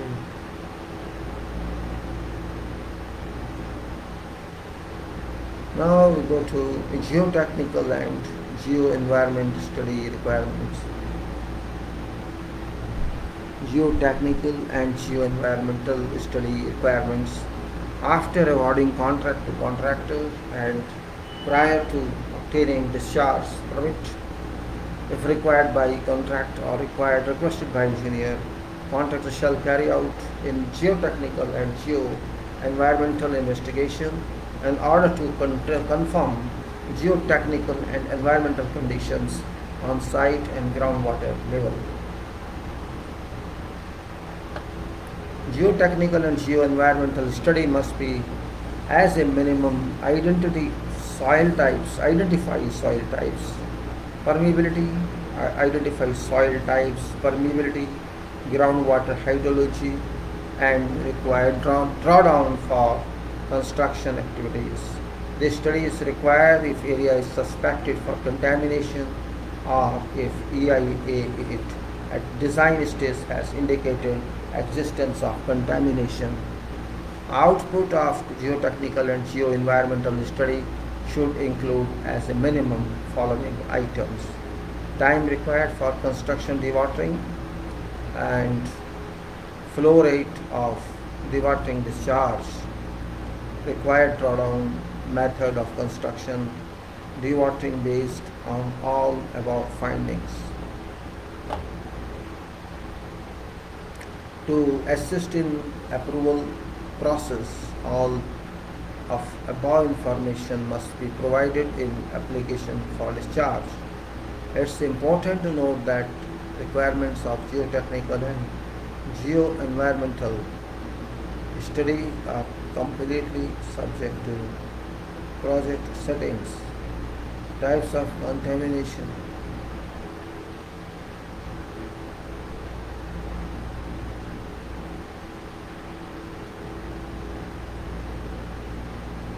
then you can say to assist in process all of information must be provided in application of discharge, and it is important to note that requirement of geotechnical and geo-environmental study are completely subject to project settings, type of contamination and MOE specific requirements of each project. Existing groundwater monitoring documents. It's contractor's responsibility to ensure he has been providing latest existing groundwater level information from ESCO and MOE. This information should be used by contractor to assist in determining current site conditions. All groundwater information gathered during studies by contractor are to be submitted to ESCO for reference and inclusion in country database.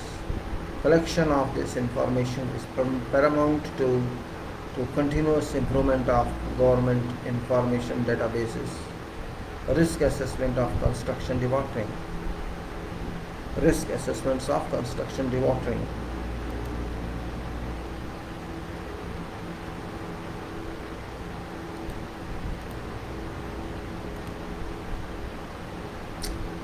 It's important to note that risks are site specific and depend on the intent of contractor. Contractor is responsible for developing, implementing and managing a risk management system and conducting a risk assessment in terms of dewatering activities and otherwise on site. A risk management system and risk assessment shall be submitted to engineer for approval within 30 days of contract award. Risk assessment in this instance can be defined as identification and characterization of nature of existing and potential adverse effects to humans and environmental resulting from dewatering activities employed on site.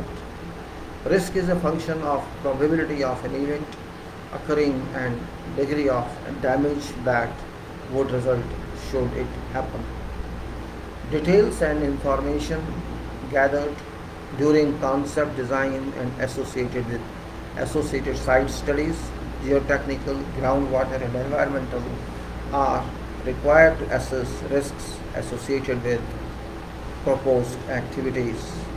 Assessment allows significant risks to be identified so that they can be targeted for action.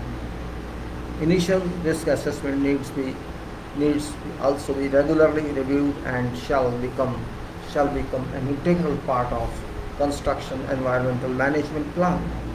This includes a review of existing risks and identification of new risks detected through surveillance of or monitoring program.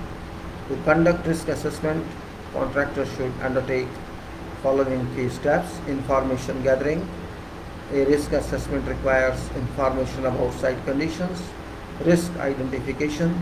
Hazard identification involves identification of risk hazards that could lead to an adverse effects on site, on the civil and environmental and health and safety. Risk analysis. Risk analysis considers likelihood of risk being realized. Consequence analysis. Consequence analysis determines effect on environment and health and safety should a risk be realized. And then overall risk is a function of likelihood of activity or event causing environmental harm or impacting on health and safety, and consequences should that. Then risk are then ranked Overall risk is a function of likelihood of activity or event causing environmental harm or impacting on health and safety, and consequences should that risk be realized. The risks are then ranked according to their magnitude and mitigation strategy developed. Objective of this process is to identify and rank all potential risks that may arise from dewatering of construction site and then reduce the risks to acceptable levels by implementing a suitable method of dewatering and or action.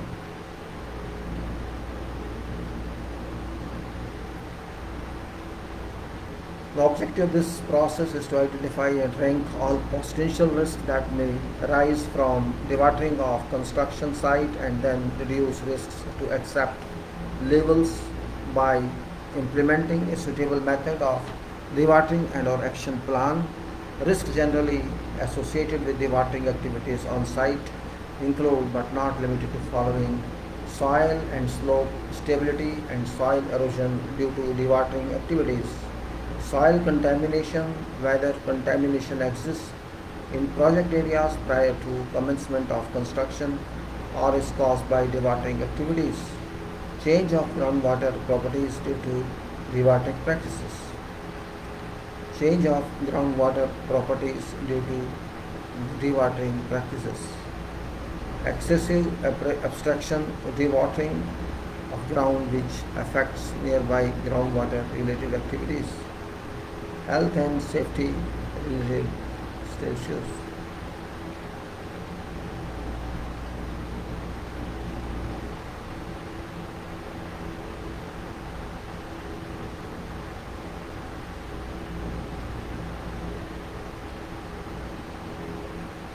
Then you can say change of groundwater. Let us say again this very important point: soil and slope stability and soil erosion due to dewatering activities, soil contamination, whether contamination exists in project area prior to commencement of construction or is caused by dewatering activities, change of groundwater properties due to dewatering practices, excessive abstraction dewatering of groundwater which affects nearby groundwater related activities, health and safety related issues, risk associated with the impacts of dewatering activities on surrounding environment and sensitive receptors, risks associated with failure of dewatering system and or disposal methods, dewatering monitoring plan.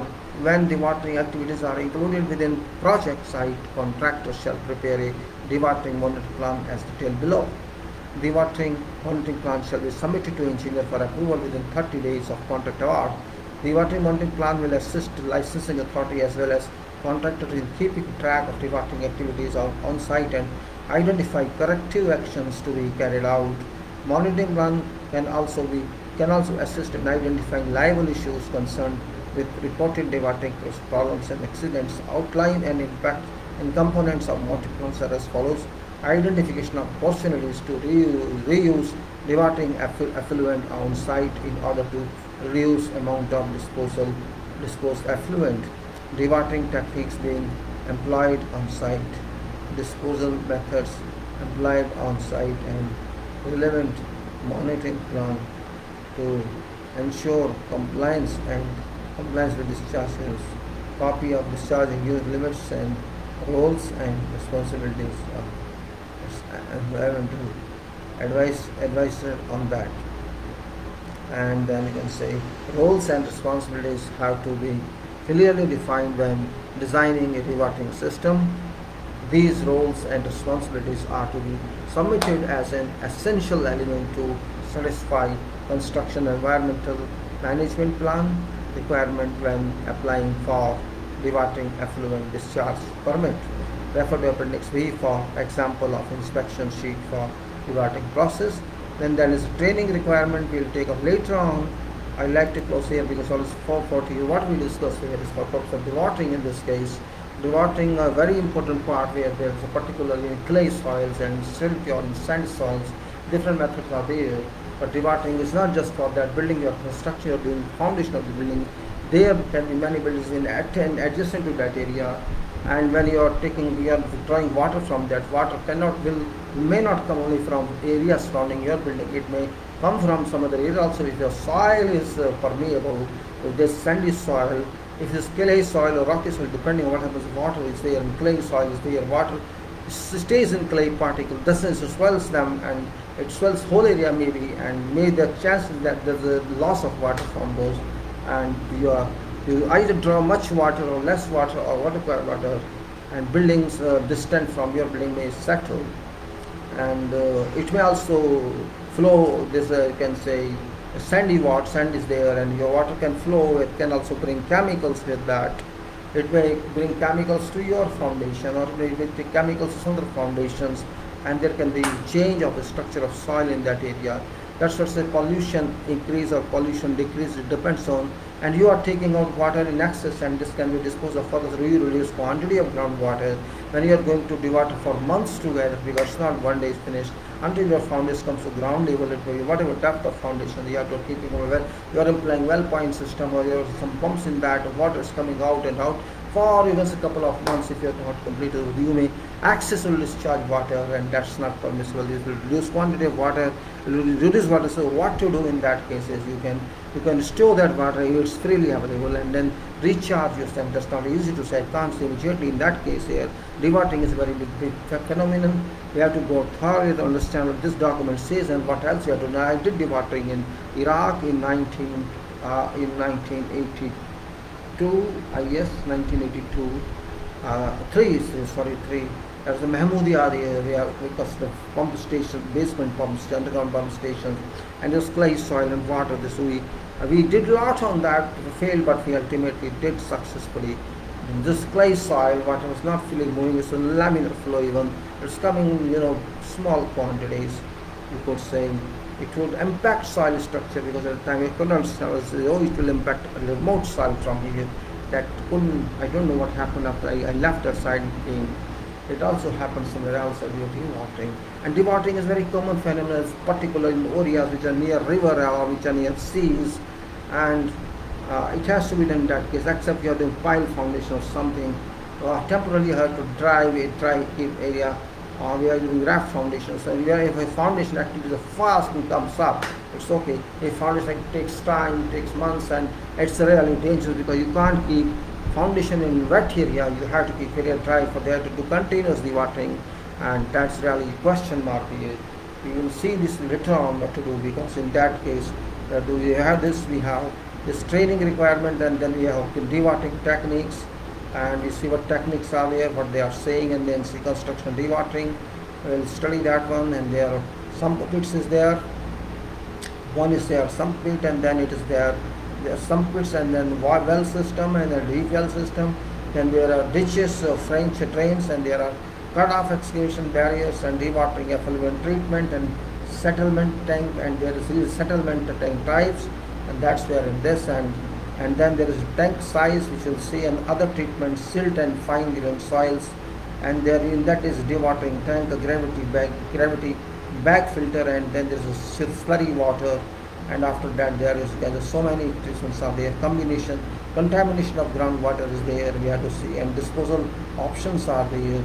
There's a discharge to see, and then we have to see what it says about various other issues, and then it says, in that case, a direct discharge to sea, and we have to see in that how it works, and then we have to understand all this discharge to lagoon and not covered, and discharge to injection to deep groundwater aquifer, and we have to see Appendix D in that, and that is groundwater recycle and reuse on site, and then we have to see integrated management of construction dewatering and construction environmental management plan, that's CEMP, construction environment management plan, and monitoring plan and environmental plan, and then there is a training plan and order control, health and safety considerations, site investigation, design considerations, housekeeping considerations. Then we'll then see appendices. And appendix, there are A, B, C, D, E, and E, and these are short list of parameters as provisional, as provided by ASHCL, MOE list of parameters for dewatering permits, environmental laws and related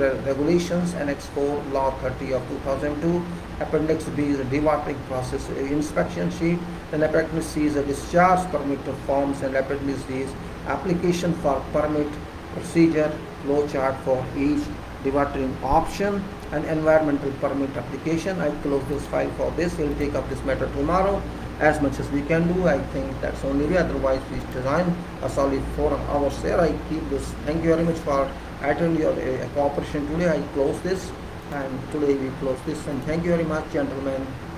And now I say we'll go to this, and I close this, and